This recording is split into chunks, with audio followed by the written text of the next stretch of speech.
الحمد للہ وکفا وسلام علی عبادہ الذین اصطفیٰ اما بعد فاعوذ باللہ من الشیطان الرجیم بسم اللہ الرحمن الرحیم رب اشرح لی صدری ویسر لی امری واحلل عقدۃ من لسانی یفقہوا قولی۔ السلام علیکم ورحمۃ اللہ وبرکاتہ۔ ناظرین، پروگرام فہم القرآن کے سلسلے میں آج ہم 22ویں پارے کا مطالعہ کریں گے۔ قرآن مجید میں اللہ تعالیٰ کا ارشاد ہے، کتاب انزلناہ الیک مبارک لیدبروا آیاتہ ولیتذکر اولو الالباب۔ یہ کتاب جسے ہم نے آپ کی طرف اتارا ہے بہت برکتوں والی ہے، اس کے ساتھ خیر و بھلائی وابستہ ہے، لیکن اسے کیوں اتارا گیا ہے؟ لیدبروا آیاتہ، تاکہ لوگ اس کی آیات میں غور و فکر کریں، ولیتذکر اولو الالباب، اور عقل مند لوگ اس سے نصیحت پکڑیں، اس سے اپنی زندگی کی راہیں آسان کرنے کے لیے سبق لیں، اللہ تعالیٰ کی مرضی کے مطابق زندگی بسر کر سکیں۔ تو اللہ تعالیٰ سے دعا ہے کہ وہ اس کتاب کو ہمارے لیے بھی مبارک بنا دے، ہم اس میں غور و فکر کے قابل ہو سکیں اور اس سے واقعی صحیح معنوں میں وہ سبق حاصل کریں جو ہمیں حاصل کرنا چاہیے۔ تو آئیے دیکھتے ہیں پارہ نمبر 22 کو۔ ارشاد باری تعالیٰ ہے، وَمَن يَقْنُتْ مِنكُنَّ لِلَّهِ وَرَسُولِهِ وَتَعْمَلْ صَالِحًا نُؤْتِهَا أَجْرَهَا مَرَّتَيْنِ وَأَعْتَدْنَا لَهَا رِزْقًا كَرِيمًا۔ اور تم میں سے جو اللہ اور اس کے رسول کی اطاعت کرے گی اور نیک عمل کرے گی، اس کو ہم دوہرا اجر دیں گے، اور ہم نے اس کے لیے رزق کریم مہیا کر رکھا ہے۔ ازواج مطہرات کے متعلق بات ہو رہی تھی پچھلے پارے کے اختتام پر، یہاں دوبارہ انہی سے اللہ سبحانہ وتعالیٰ کا خطاب ہے کہ اے نبی صلی اللہ علیہ وسلم کی ازواج یا آپ کی بیویوں، تم میں سے جو اچھے کام کرے گی، نیک کام کرے گی، اللہ رسول کی فرما برداری کے کام کرے گی، ہم اس کو اجر بھی دگنا دیں گے۔ کیونکہ ازواج مطہرات ایک قائدانہ مقام پر تھی، وہ امت کی بیٹیوں کے لیے، امت کی خواتین کے لیے ایک رہنما کی حیثیت رکھتی ہیں۔ تو جو شخص جتنے بڑے درجے پر ہوتا ہے، اس کی قربانیاں بھی اتنی ہی زیادہ ہوتی ہیں، اور پھر اس کا اجر بھی اتنا ہی زیادہ ہوتا ہے، کیونکہ وہ دوسروں کے لیے ایک نمونہ ہوتا ہے۔ اس کا عمل صرف اس کا اپنا ذاتی عمل نہیں رہ جاتا، بلکہ دوسرے لوگ اس کو دیکھ کر راہ پکڑتے ہیں۔ تو اگر وہ اچھا کام کر رہا ہے اور دوسرے لوگ اس کو دیکھ کر انسپائر ہوتے ہیں اور اچھے کام کرتے ہیں، تو جتنے بھی فالوورز ہوں گے، ان کی جو نیکیاں ہیں ان کے اجر کا بھی ایک حصہ لیڈر کو ملے گا۔ تو اس لیے یہاں ازواج مطہرات کو دوہرے اجر کی بشارت دی جا رہی ہے۔ پھر فرمایا، یا نساء النبی لستن کاحد من النساء، نبی کی بیویوں تم عام عورتوں کی طرح نہیں ہو، اگر تم اللہ سے ڈرنے والی ہو تو دبی زبان سے بات نہ کیا کرو کہ دل کی خرابی کا مبتلا کوئی شخص لالچ میں پڑ جائے، بلکہ صاف سیدھی بات کیا کرو۔ یعنی مردوں کے ساتھ بات چیت کی ضرورت تو پڑتی تھی ازواج مطہرات کو، اور بہت سے لوگ آپ سے دینی مسائل بھی سیکھتے تھے، خاص طور پر نبی صلی اللہ علیہ وسلم کی وفات کے بعد۔ تو اس لیے ان کو مزید محتاط رہنے کی تلقین کی گئی کہ چونکہ تمہارا رتبہ اور مقام اور مرتبہ بہت بلند ہے، اس لیے تمہارے اندر احتیاط کا درجہ بھی اور زیادہ ہونا چاہیے۔ جب کبھی کسی مرد سے بات کرنے کی ضرورت پیش آئے تو بے تکلفی سے بات نہ کرو، بلکہ درست طریقے پر، معروف طریقے پر بات کرو، تاکہ کوئی ایسا شخص جس کے دل میں نفاق ہو وہ کوئی ناجائز فائدہ نہ اٹھائے، یا اس کے دل میں تمہارے بارے میں کوئی برا خیال نہ جائے۔ وَقَرْنَ فِي بُيُوتِكُنَّ وَلَا تَبَرَّجْنَ تَبَرُّجَ الْجَاهِلِيَّةِ الْأُولَىٰ، اور اپنے گھروں میں ٹک کر رہو اور سابق دور جاہلیت کی سی سج دھج نہ دکھاتی پھرو۔ یعنی دور جاہلیت میں جس طرح خواتین اپنے حسن کو نمایاں کرتی تھیں، اے ازواج مطہرات تم ان کی پیروی نہیں کرو گی، اپنے حسن کو دوسروں کو نہیں دکھاؤ گی، اسی طرح اپنے لباس اور زیور کی جو زینت ہے اس کو بھی کسی کے سامنے نمایاں نہیں کرو گی، اور دیگر بھی کسی طریقے سے دوسری خواتین کے لیے بھی، چونکہ ازواج مطہرات رہنما ہیں، اس لیے کوئی ایسا کام نہیں کریں گی کہ جس سے امت کی باقی بیٹیاں بھی اس راہ پر چلیں جو اللہ سبحانہ و تعالیٰ کو پسند نہ ہو۔ اس لیے خاص طور پر بہت واضح الفاظ میں ان کو ہدایات دے دی گئی کہ دور جاہلیت کے طریقے ختم، اب یہ اسلام کی روشنی کا زمانہ ہے، تو آپ کا طرز عمل بھی اس کے مطابق ہوگا۔ اور اس سے پہلے ہم دیکھتے ہیں کہ سورۃ نور میں اللہ سبحانہ وتعالیٰ نے مسلمان خواتین کو اپنی زیب و زینت کے اظہار سے منع کیا ہے۔ نبی صلی اللہ علیہ وسلم نے فرمایا، 3 آدمیوں کی ہلاکت کے متعلق کچھ نہ پوچھو۔ ایک وہ عورت جس کا شوہر موجود نہ ہو اور وہ اس کی تمام دنیاوی ضروریات میں اس کی کفایت کرتا ہو، یعنی اس کی ساری ضروریات پوری کرتا ہو، اور وہ اس کے پیچھے دور جاہلیت کی طرح اپنی زیب و زینت ظاہر کرتی پھرے۔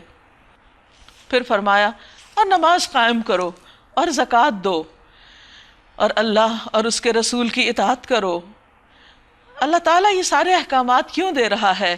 اللہ تو یہ چاہتا ہے کہ تم اہل بیت نبی سے گندگی کو دور کر دے اور تمہیں پوری طرح پاک کر دے۔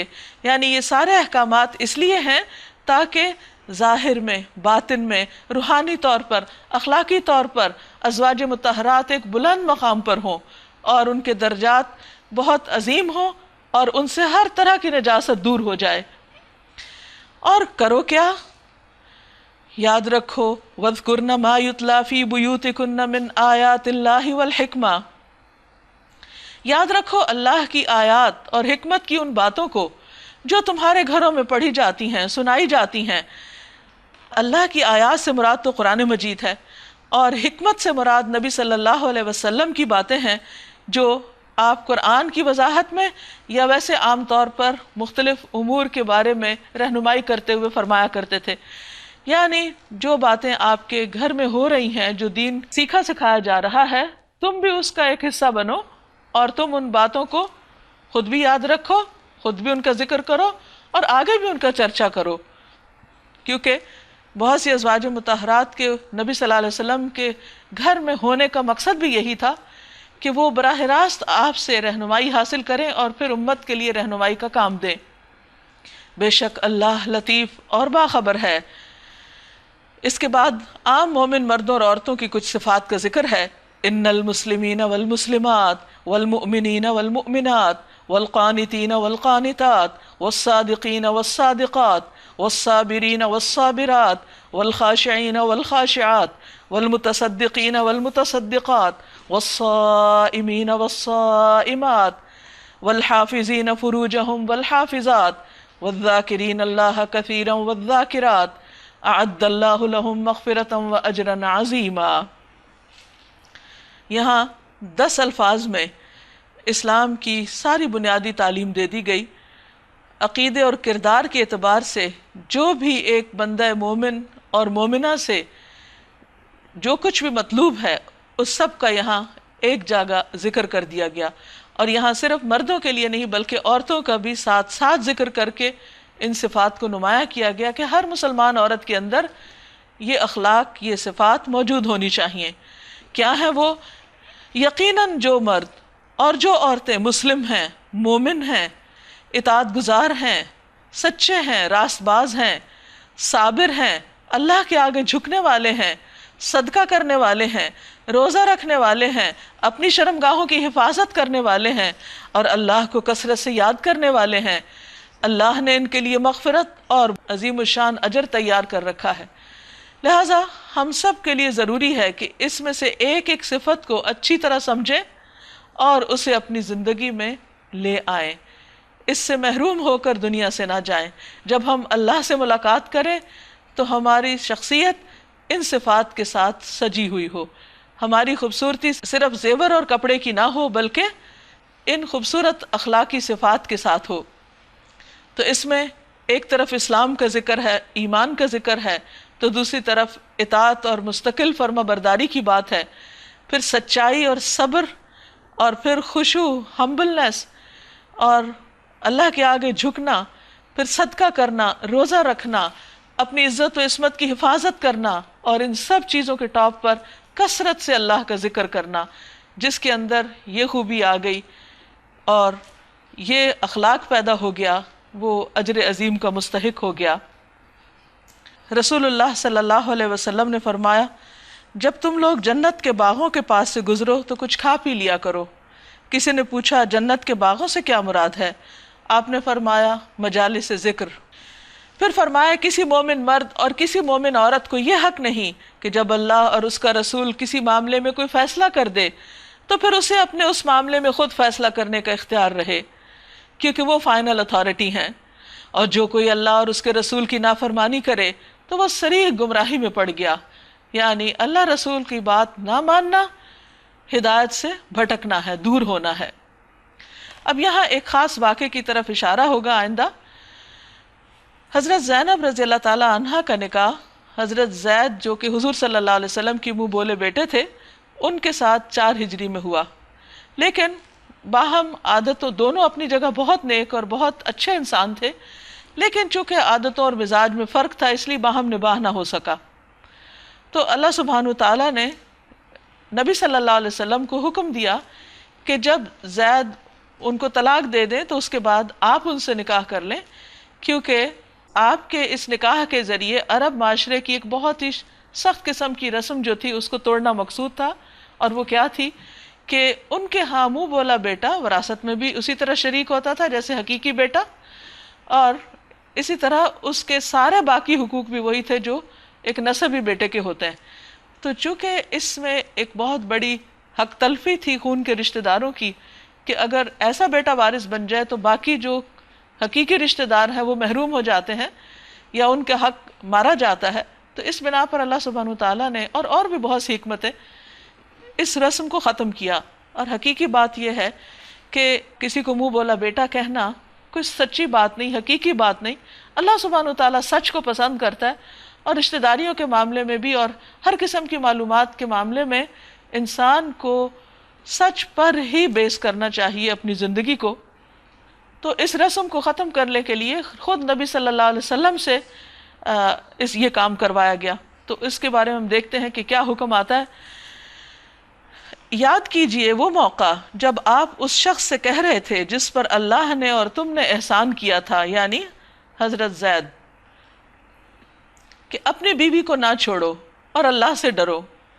اس وقت تم اپنے دل میں وہ بات چھپائے ہوئے تھے جسے اللہ کھولنا چاہتا تھا۔ وہ کیا کہ تم لوگوں سے ڈر رہے تھے کہ لوگ کیا کہیں گے کہ اگر حضور صلی اللہ علیہ وسلم کو اس خاتون سے جو ان کی ایک طرح سے منہ بولی بہو بنتی تھی ان سے نکاح کرنا پڑا، حالانکہ اللہ اس کا زیادہ حقدار ہے کہ تم اس سے ڈرو۔ پھر جب زید اس سے اپنی حاجت پوری کر چکا یعنی طلاق دے چکا تو ہم نے اس متعلقہ خاتون کا تم سے نکاح کر دیا، اور یہ نکاح آسمانوں پر ہوا تھا، اللہ سبحانہ تعالیٰ نے خود کیا تھا، اور یہ واحد نکاح ہے جو اللہ تعالیٰ نے کیا۔ اس لیے اس معاملے میں نبی صلی اللہ علیہ وسلم پر کسی قسم کی کوئی ایسی بات کہنا کہ نعوذ باللہ آپ کے دل میں کوئی ایسی خواہش تھی ان سے نکاح کرنے کی یا آپ خود یہ چاہتے تھے، یہ درست نہ ہوگا، تاکہ مومنوں پر اپنے منہ بولے بیٹوں کی بیویوں کے معاملے میں کوئی تنگی نہ رہے جبکہ وہ ان سے اپنی حاجت پوری کر چکے ہوں۔ اور اللہ کا حکم تو عمل میں آنا ہی چاہیے تھا۔ نبی پر کسی ایسے کام میں کوئی رکاوٹ نہیں ہے جو اللہ نے اس کے لیے مقرر کر دیا۔ یہی اللہ کی سنت ان سب انبیاء کے معاملے میں رہی ہے جو پہلے گزر چکے ہیں، اور اللہ کا حکم ایک قطعی شدہ فیصلہ ہوتا ہے۔ پیچھے بھی کہا گیا نا کسی مومن مومنہ کے لیے جائز نہیں کہ اللہ رسول جو فیصلہ کر دیں پھر اس کو وہ نہ مانے۔ تو اسی طرح نبی کے لیے بھی اللہ سبحانہ تعالیٰ جو فیصلہ کر دیں، اور پھر نبی اگر لوگوں کے لیے کوئی فیصلہ کر دیں تو پھر اس کے بعد ان کی اپنی مرضی نہیں رہتی۔ یہ اللہ کی سنت ہے ان لوگوں کے لیے جو اللہ کے پیغامات پہنچاتے ہیں اور اسی سے ڈرتے ہیں، اور ایک خدا کے سوا کسی سے نہیں ڈرتے، اور محاسبے کے لیے تو بس اللہ ہی کافی ہے۔ یعنی لوگوں سے ڈرنے کی یا کسی اور کی باس پرس کی فکر نہ کی جائے، کیونکہ اللہ تعالیٰ کافی ہے کہ انسان اس کے سامنے سچا ہو۔ ما کان محمد ابا احد من رجالکم ولکن رسول اللہ وخاتم النبیین وکان اللہ بکل شیء علیما۔ لوگو، محمد صلی اللہ علیہ وسلم تمہارے مردوں میں سے کسی کے باپ نہیں ہیں، مگر وہ اللہ کے رسول اور خاتم النبیین ہیں، یعنی آخری نبی ہیں، اور آپ کے بعد کوئی نبی نہیں آئے گا، جیسا کہ حدیث میں آتا ہے۔ نبی صلی اللہ علیہ وسلم نے فرمایا، بنی اسرائیل کی سیاست ان کے انبیاء کرتے تھے، جب کوئی نبی وفات پا جاتا تو اس کی جگہ دوسرا نبی آ جاتا، اور یقیناً میرے بعد کوئی نبی نہیں ہے، اور ان قریب میرے بعد خلفاء ہوں گے اور بہت ہوں گے۔ رسول اللہ صلی اللہ علیہ وسلم نے فرمایا بے شک میری امت میں 30 کذاب ہوں گے جن میں سے ہر ایک یہ دعویٰ کرے گا کہ وہ نبی ہے اور میں خاتم النبیین ہوں، میرے بعد کوئی نبی نہیں ہے، اور اللہ ہر چیز کا علم رکھنے والا ہے۔ اے لوگو جو ایمان لائے ہو، اللہ کو کثرت سے یاد کرو، بہت زیادہ اللہ کا ذکر کرو۔ یا ایہا الذین آمنوا اذکروا اللہ ذکرا کثیرا وسبحوہ بکرۃ واصیلا، اور صبح و شام اس کی تسبیح کرتے رہو۔ یعنی جب تمہارے دشمن تم پر الزامات کی بوچھاڑ کر دیں اور تمہیں طرح طرح سے ستائیں اور تم پر الزام تراشی کریں اور تمہارے پیغمبر کو برا بھلا کہیں یا تمہیں کسی طرح کے طعنے دیں، تو اس کا مقابلہ کس سے کرو؟ اللہ کے ذکر سے۔ اللہ کو یاد کرو، اللہ سے مدد مانگو، اپنے آپ کو روحانی طور پر، ایمانی طور پر مضبوط کرو تاکہ تمہارے اندر بہترین اخلاق پیدا ہو، بجائے اس کے کہ انسان ایسے مواقع پر ایسے کام شروع کر دے کہ جو دین اسلام کی تعلیمات کے خلاف جاتے ہوں۔ انسان کو اللہ کے ذکر اور اللہ سے دعا کر کے مدد مانگنی چاہیے۔ پھر فرمایا هو الذی یصلی علیکم وملائکتہ، وہی ہے جو تم پر رحمت فرماتا ہے، یعنی جب تم اللہ کا ذکر کرتے ہو تو اللہ تعالیٰ تمہیں اطمینان بخشتا ہے، تمہارے اوپر رحمت نازل فرماتا ہے، اور اس کے ملائکہ تمہارے لیے دعائے رحمت کرتے ہیں۔ یعنی ذکر کرنے والے اللہ کے محبوب ہوتے ہیں، اور جو اللہ کے محبوب ہوتے ہیں فرشتے ان کے لیے دعائیں کرتے ہیں، استغفار کرتے ہیں تاکہ وہ تمہیں تاریکیوں سے روشنی میں نکال لائے، یعنی وہ غم اور گھٹن اور پریشانی دور ہو جائے۔ وہ مومنوں پر بہت مہربان ہے، جس روز وہ اس سے ملیں گے یعنی اللہ سے ملاقات کریں گے ان کا استقبال سلام سے ہوگا، اور ان کے لیے اللہ نے بڑا باعزت اجر فراہم کر رکھا ہے۔ کس قدر خوشخبری ہے، کس قدر بہترین انجام ہے کہ جو شخص اللہ کو یاد کرے اور مشکلات کے وقت اور الزامات کے وقت اور غم کے وقت اپنے حواس نہ کھوئے، کوئی ایسا کام نہ کرے کہ جس سے دین کو مزید نقصان پہنچے یا اللہ تعالیٰ کی ناراضگی کا سبب ہو، تو صبر کے ساتھ جو شخص زندگی بسر کر کے جائے گا، اللہ سبحانہ وتعالیٰ اسے عظیم الشان درجات سے نوازے گا۔ یا ایہا النبی انا ارسلناک شاہدا ومبشرا ونذیرا وداعیا الی اللہ باذنہ وسراجا منیرا، اے نبی صلی اللہ علیہ وسلم، ہم نے آپ کو بھیجا گواہ بنا کر، خوشخبری دینے والا اور ڈرانے والا بنا کر، اور اللہ کی اجازت سے اس کی طرف دعوت دینے والا بنا کر، اور روشن چراغ بنا کر۔ یہ نبی صلی اللہ علیہ وسلم کا مقام متعین کیا جا رہا ہے کہ آپ لوگوں کے سامنے حق کی گواہی دینے کے لیے آئے تھے، اچھے کام کرنے والوں کو خوشخبری دینے والے اور برے کام کرنے والوں کو خبردار کرنے والے، اور اللہ کی طرف لوگوں کو بلانے والے اللہ کے اذن سے۔ یعنی اللہ سبحانہ وتعالیٰ نے آپ پر اللہ کا پیغام پہنچانے کی اور لوگوں کو اللہ کی طرف بلانے کی ایک ذمہ داری ڈالی ہوئی تھی، اور آپ کے اوپر یہ کام فرض کے درجے میں تھا۔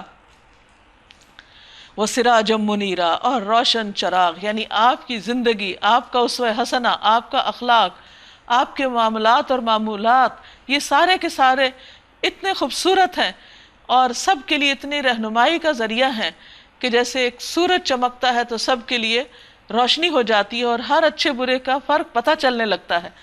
تو ہمارے لیے نبی صلی اللہ علیہ وسلم ایک کرائیٹیرین ہے، ایک میزان ہے کہ جن کو دیکھ کر ہم اندازہ کر سکتے ہیں کہ ہم خود کس راستے پہ جا رہے ہیں، ٹھیک کر رہے ہیں یا نہیں۔ تو ہمیں سارے معاملات میں، اپنے سونے، جاگنے، اٹھنے، بیٹھنے، دوستی، دشمنی، ہر معاملے میں نبی صلی اللہ علیہ وسلم کے طریقے کو اختیار کرنا ہے اور آپ کا اتباع کرنا ہے، کیونکہ آپ کے اتباع میں سے ہی اللہ کی محبت نصیب ہوگی۔ وَبَشِّرِ الْمُؤْمِنِينَ بِأَنَّ لَهُم مِّنَ اللَّهِ فَضْلًا كَبِيرًا، خوشخبری دے دو ان لوگوں کو جو ایمان لائے ہیں کہ ان کے لیے اللہ کی طرف سے بڑا فضل ہے۔ فضلاً کبیرہ، یعنی نبی صلی اللہ علیہ وسلم کا رہنما بن کر، معلم بن کر، شاہد، مبشر، نذیر، بشیر اور داعین الی اللہ اور سراج منیر بن کے آنا ہم سب کے لیے اللہ تعالیٰ کا ایک بہت بڑا فضل اور ہم پر احسان ہے۔ اس لیے اب ہمیں کیا نہیں کرنا؟ وَلَا تُطِعِ الْكَافِرِينَ وَالْمُنَافِقِينَ وَدَعْ أَذَاهُمْ وَتَوَكَّلْ عَلَى اللَّهِ وَكَفَى بِاللَّهِ وَكِيلًا، اور ہرگز نہ دبو کفار اور منافقین سے، کوئی پرواہ نہ کرو ان کی اذیت رسانی کی، اور بھروسہ کر لو اللہ پر، اللہ ہی اس کے لیے کافی ہے کہ آدمی اپنے معاملات اس کے سپرد کر دے۔ یا ایہا الذین آمنو، اے لوگو جو ایمان لائے ہو، جب تم مومن عورتوں سے نکاح کرو اور پھر انہیں ہاتھ لگانے سے پہلے طلاق دے دو تو تمہاری طرف سے ان پر کوئی عدت لازم نہیں ہے جس کے پورے ہونے کا تم مطالبہ کر سکو، لہٰذا انہیں کچھ مال دو اور بھلے طریقے سے رخصت کر دو۔ یعنی یہاں یوں لگتا ہے کہ اس زمانے میں کوئی طلاق کا ایسا مسئلہ آیا تھا جس پر اللہ سبحانہ وتعالیٰ نے بیچ میں رہنمائی دے دی، کیونکہ اس موضوع پر پیچھے بات نہیں ہو رہی اور نہ ہی آگے ہو رہی ہے، تو یہ ایک معاملے کا حل ہے، یہ جواب ہے۔ یا ایہا النبی انا احللنا لک ازواجک اللاتی آتیت اجورہن، اے نبی صلی اللہ علیہ وسلم، ہم نے آپ کے لیے حلال کر دی آپ کی وہ بیویاں جن کے آپ نے مہر ادا کیے، اور وہ عورتیں جو اللہ کی عطا کردہ لونڈیوں میں سے تمہاری ملکیت میں آئیں، اور تمہاری وہ چچا زاد اور پھپھی زاد اور مامو زاد اور خالہ زاد بہنیں جنہوں نے تمہارے ساتھ ہجرت کی، اور وہ مومن عورت جس نے اپنے آپ کو نبی کے لیے ہبہ کیا ہو اگر وہ اسے نکاح میں لینا چاہیں، یہ رعایت خالصتاً آپ کے لیے ہے دوسرے مومنوں کی نسبت، یعنی اوروں کے لیے نہیں ہے۔ نبی صلی اللہ علیہ وسلم پر کچھ احکامات بھی دوسرے مومنوں سے ہٹ کر مختلف تھے کیونکہ آپ کی ایک خاص حیثیت تھی، اسی طرح کچھ اور چیزیں بھی آپ کی خصوصیت میں تھیں، اس لیے اس معاملے میں بھی آپ کی خصوصیت مختلف ہے باقیوں کی نسبت۔ مثلاً آپ دیکھیے کہ حضور صلی اللہ علیہ وسلم کے لیے تہجد کی نماز فرض تھی، ہم عام مسلمانوں کے لیے نہیں ہے۔ اسی طرح آپ کے لیے اور آپ کے خاندان کے لیے صدقہ لینا حرام ہے، پھر اسی طرح آپ کی میراث تقسیم نہیں ہو سکتی تھی، اور مزید بھی آپ کے لیے کچھ ایسی رعایتیں تھیں یا ایسی ذمہ داریاں تھیں جو دوسروں پر نہیں تھیں، تو اس کی یہاں وضاحت کی جا رہی ہے۔ ہمیں معلوم ہے کہ عام مومنوں پر ان کی بیویوں اور لونڈیوں کے بارے میں ہم نے کیا حدود عائد کی ہیں۔ آپ کو ان حدود سے اس لیے مستثنیٰ کیا ہے تاکہ آپ کے اوپر کوئی تنگی نہ رہے۔ اس کا یہ مطلب نہیں نعوذ باللہ کہ آپ زیادہ شادیاں کرنا چاہ رہے تھے تو آپ کی یہ تنگی دور کر دی گئی۔ نبی صلی اللہ علیہ وسلم نے 25 سال کی عمر میں، عین جوانی کی عمر میں، اپنے سے 15 سال بڑی خاتون سے شادی کی جو اس وقت 40 سال کی تھی، اپنی جوانی ایک طرح سے گزار چکی تھی، یعنی حضرت خدیجہ۔ پھر 25 سال تک ان کے ساتھ رہے کہ آپ نے اس دوران کوئی اور نکاح نہیں کیا۔ جب وہ فوت ہو گئی تو پھر آپ نے ایک بیوہ اور عمر رسیدہ عورت یعنی حضرت سودا سے نکاح کیا، اور مزید 4 سال وہ آپ کی زوجیت میں رہی اکیلی۔ پھر اس کے بعد جب آپ کی عمر 53 سال سے زیادہ ہو چکی تھی تو اس وقت اللہ سبحانہ وتعالیٰ نے متعدد مصلحتوں کی وجہ سے آپ کو زیادہ نکاح کرنے کا اجازت دی اور رخصت دی، کیونکہ آپ آخری نبی تھے اور آپ کے ذریعے اللہ تعالیٰ کو دین مکمل کرنا تھا۔ مردوں سے متعلق تو بہت سی چیزیں بہت سے صحابہ سیکھ رہے تھے، لیکن خواتین براہ راست آپ سے اتنی آزادی کے ساتھ بہت سے ایسے معاملات جو گھریلو زندگی سے متعلق تھے نہیں سیکھ سکتی تھیں۔ تو اس پر اللہ سبحانہ وتعالیٰ نے ایک اس مصلحت اور باقی اور مصلحتیں بھی ہیں جن کی بنا پر آپ کو زیادہ شادیوں کی اجازت دی۔ اور اللہ غفور الرحیم ہے، آپ کو اختیار دیا جاتا ہے کہ اپنی بیویوں میں سے جس کو چاہیں اپنے سے الگ رکھیں، جسے چاہیں ساتھ رکھیں، جسے چاہیں الگ رکھنے کے بعد اپنے پاس بلائیں۔ اس معاملے میں آپ پر کوئی مذاقہ نہیں ہے، کوئی تنگی نہیں ہے۔ یہ اس لیے تاکہ آپ خاندانی زندگی کی الجھنوں کا شکار نہ ہو اور اپنا کام سکون کے ساتھ کر سکیں۔ لیکن اس کے باوجود، اتنی رخصت ہونے کے باوجود بھی نبی صلی اللہ علیہ وسلم نے اپنی ازواج کے درمیان حد الوسع عدل فرمایا۔ اس طرح زیادہ توقع ہے کہ ان کی آنکھیں ٹھنڈی رہیں گی اور وہ رنجیدہ نہ ہوں گی، کیونکہ انہیں معلوم ہوگا کہ یہ اللہ تعالیٰ کی طرف سے آپ کو رخصت ہے، اور جو کچھ بھی آپ ان کو دو گے اس پر وہ سب راضی رہیں گی۔ اللہ جانتا ہے جو کچھ تم لوگوں کے دلوں میں ہے، اور اللہ علیم اور حلیم ہے، بردبار ہے۔ اس کے بعد تمہارے لیے دوسری عورتیں حلال نہیں، اور نہ اس کی اجازت ہے کہ ان کی جگہ اور بیویاں لے آئیں، خواہ ان کا حسن آپ کو کتنا ہی پسند ہو۔ البتہ لونڈیوں کی تمہیں اجازت ہے، اللہ ہر چیز پر نگران ہے۔ یا ایھا الذین آمنوا لا تدخلوا بیوت النبی الا ان یؤذن لکم، اے لوگو جو ایمان لائے ہو، نبی کے گھروں میں بلا اجازت نہ چلے آیا کرو۔ نہ کھانے کا وقت تاکتے رہو کہ اس وقت اچانک داخل ہو جاؤ جب کھانے کا وقت ہو.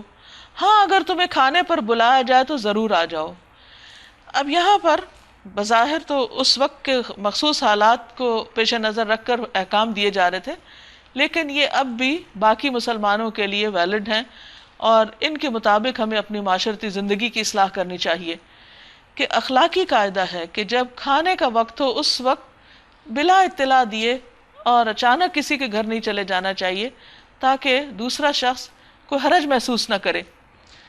پھر اسی طرح یہ ہے کہ اگر کوئی بلائے تو دعوت قبول کرنی چاہیے، یہ دوسرے کے لیے خوشی کی بات ہوگی، یہ ایک مسنون طریقہ ہے.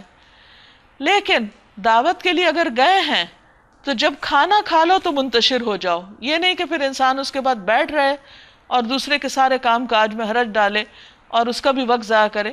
فرمایا باتیں کرنے میں نہ لگے رہو، کیونکہ حضرت زینب کے نکاح کے موقع پر یہی ہوا کہ آپ نے جب ولیمہ کے لیے لوگوں کو بلایا تو لوگ کھانے کے بعد بیٹھ رہے، اور جب چلے بھی گئے باقی لوگ تو دو لوگ بہت دیر تک وہاں سے نہیں اٹھے.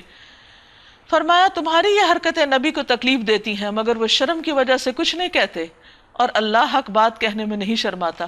اور باقی لوگوں کا بھی یہی حال ہوتا ہے کہ حیا کی وجہ سے یا مروت میں آ کر آنے والے گیسٹ کے احترام میں ان کو کچھ کہا نہیں جاتا کہ اب آپ گھر چلے جائیں، یا گھر والوں کو آرام کی ضرورت ہے یا انہیں کچھ اور کام کرنا ہے.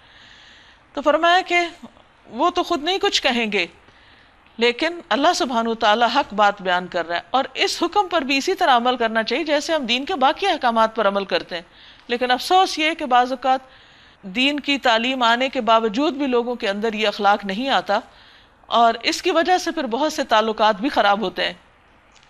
نبی کی بیویوں سے اگر تمہیں کچھ مانگنا ہو تو پردے کے پیچھے سے مانگو، یعنی سامنے سے نہیں. یہاں پر ازواج مطہرات کے لیے خاص طور پر حجاب کا حکم آ رہا ہے کہ آمنے سامنے ڈائریکٹ ان سے لین دین مت کرو، بلکہ حجاب کے پیچھے سے کرو. یہ تمہارے اور ان کے دلوں کی پاکیزگی کے لیے زیادہ مناسب ہے. یعنی اس کو آیت حجاب کہا جاتا ہے، اور اس کا مقصد کیا بتایا جا رہا ہے کہ اس طرح تمہارے دل بھی پاکیزہ رہیں گے، ان کے بھی. اب آپ دیکھیے ایک طرف صحابہ کرام ہیں اور دوسری طرف ازواج مطہرات ہیں، اور ان کو کہا جا رہا ہے کہ تم ایک آڑ کے پیچھے سے بات کرو تاکہ دلوں میں پاکیزگی رہے. کیونکہ جب مردوں اور عورتوں کے آزادانہ اختلاط ہوتا ہے تو اس میں پھر اس چیز کا احتمال ہوتا ہے جو بعد میں بہت سے مسائل کا ذریعہ بن جاتا ہے، اور اس سے بھی بعض اوقات گھریلو زندگی میں بہت سی پریشانیاں پیدا ہو جاتی ہیں. انس رضی اللہ عنہ بیان کرتے ہیں کہ میں نبی صلی اللہ علیہ وسلم کا خادم تھا، بغیر اجازت طلب کیے گھر میں آتا جاتا تھا. ایک دن میں آیا تو آپ صلی اللہ علیہ وسلم نے فرمایا میرے بیٹے ٹھہر جاؤ، تمہارے بعد ایک بات نازل ہوئی ہے، بغیر اجازت اندر نہ آیا کرو. تو یہاں اگر ازواج مطہرات کا یہ حکم ہے تو باقی لوگ ان سے بہتر تو نہیں ہو سکتے. تمہارے لیے یہ ہرگز جائز نہیں کہ اللہ کے رسول کو تکلیف دو، یعنی ان کی ازواج کے ساتھ اتنا فریلی مکس اپ ہو کے یا اوپنلی باتیں کر کے، اور نہ یہ جائز ہے کہ ان کے بعد ان کی بیویوں سے نکاح کرو، کیونکہ ان کو ماؤں کا درجہ دے دیا گیا. یہ اللہ کے نزدیک بہت بڑا گناہ ہے. تم خواہ کوئی بات ظاہر کرو یا چھپاؤ، اللہ کو ہر بات کا علم ہے. ازواج نبی کے لیے اس میں کوئی مذائقہ نہیں کہ ان کے باپ، ان کے بیٹے، ان کے بھائی، ان کے بھتیجے، ان کے بھانجے، ان کے میل جول کی عورتیں اور ان کے مملوک گھروں میں آئیں، یعنی ان سے پردہ نہیں ہے. اے عورتوں، تمہیں اللہ کی نافرمانی سے پرہیز کرنا چاہیے، اللہ سے ڈرنا چاہیے. ان اللہ کان علی کل شیء شہیدا، اللہ ہر چیز پر نگاہ رکھتا ہے. ان اللہ وملائکتہ یصلون علی النبی، اللہ اور اس کے ملائکہ نبی صلی اللہ علیہ وسلم پر درود بھیجتے ہیں.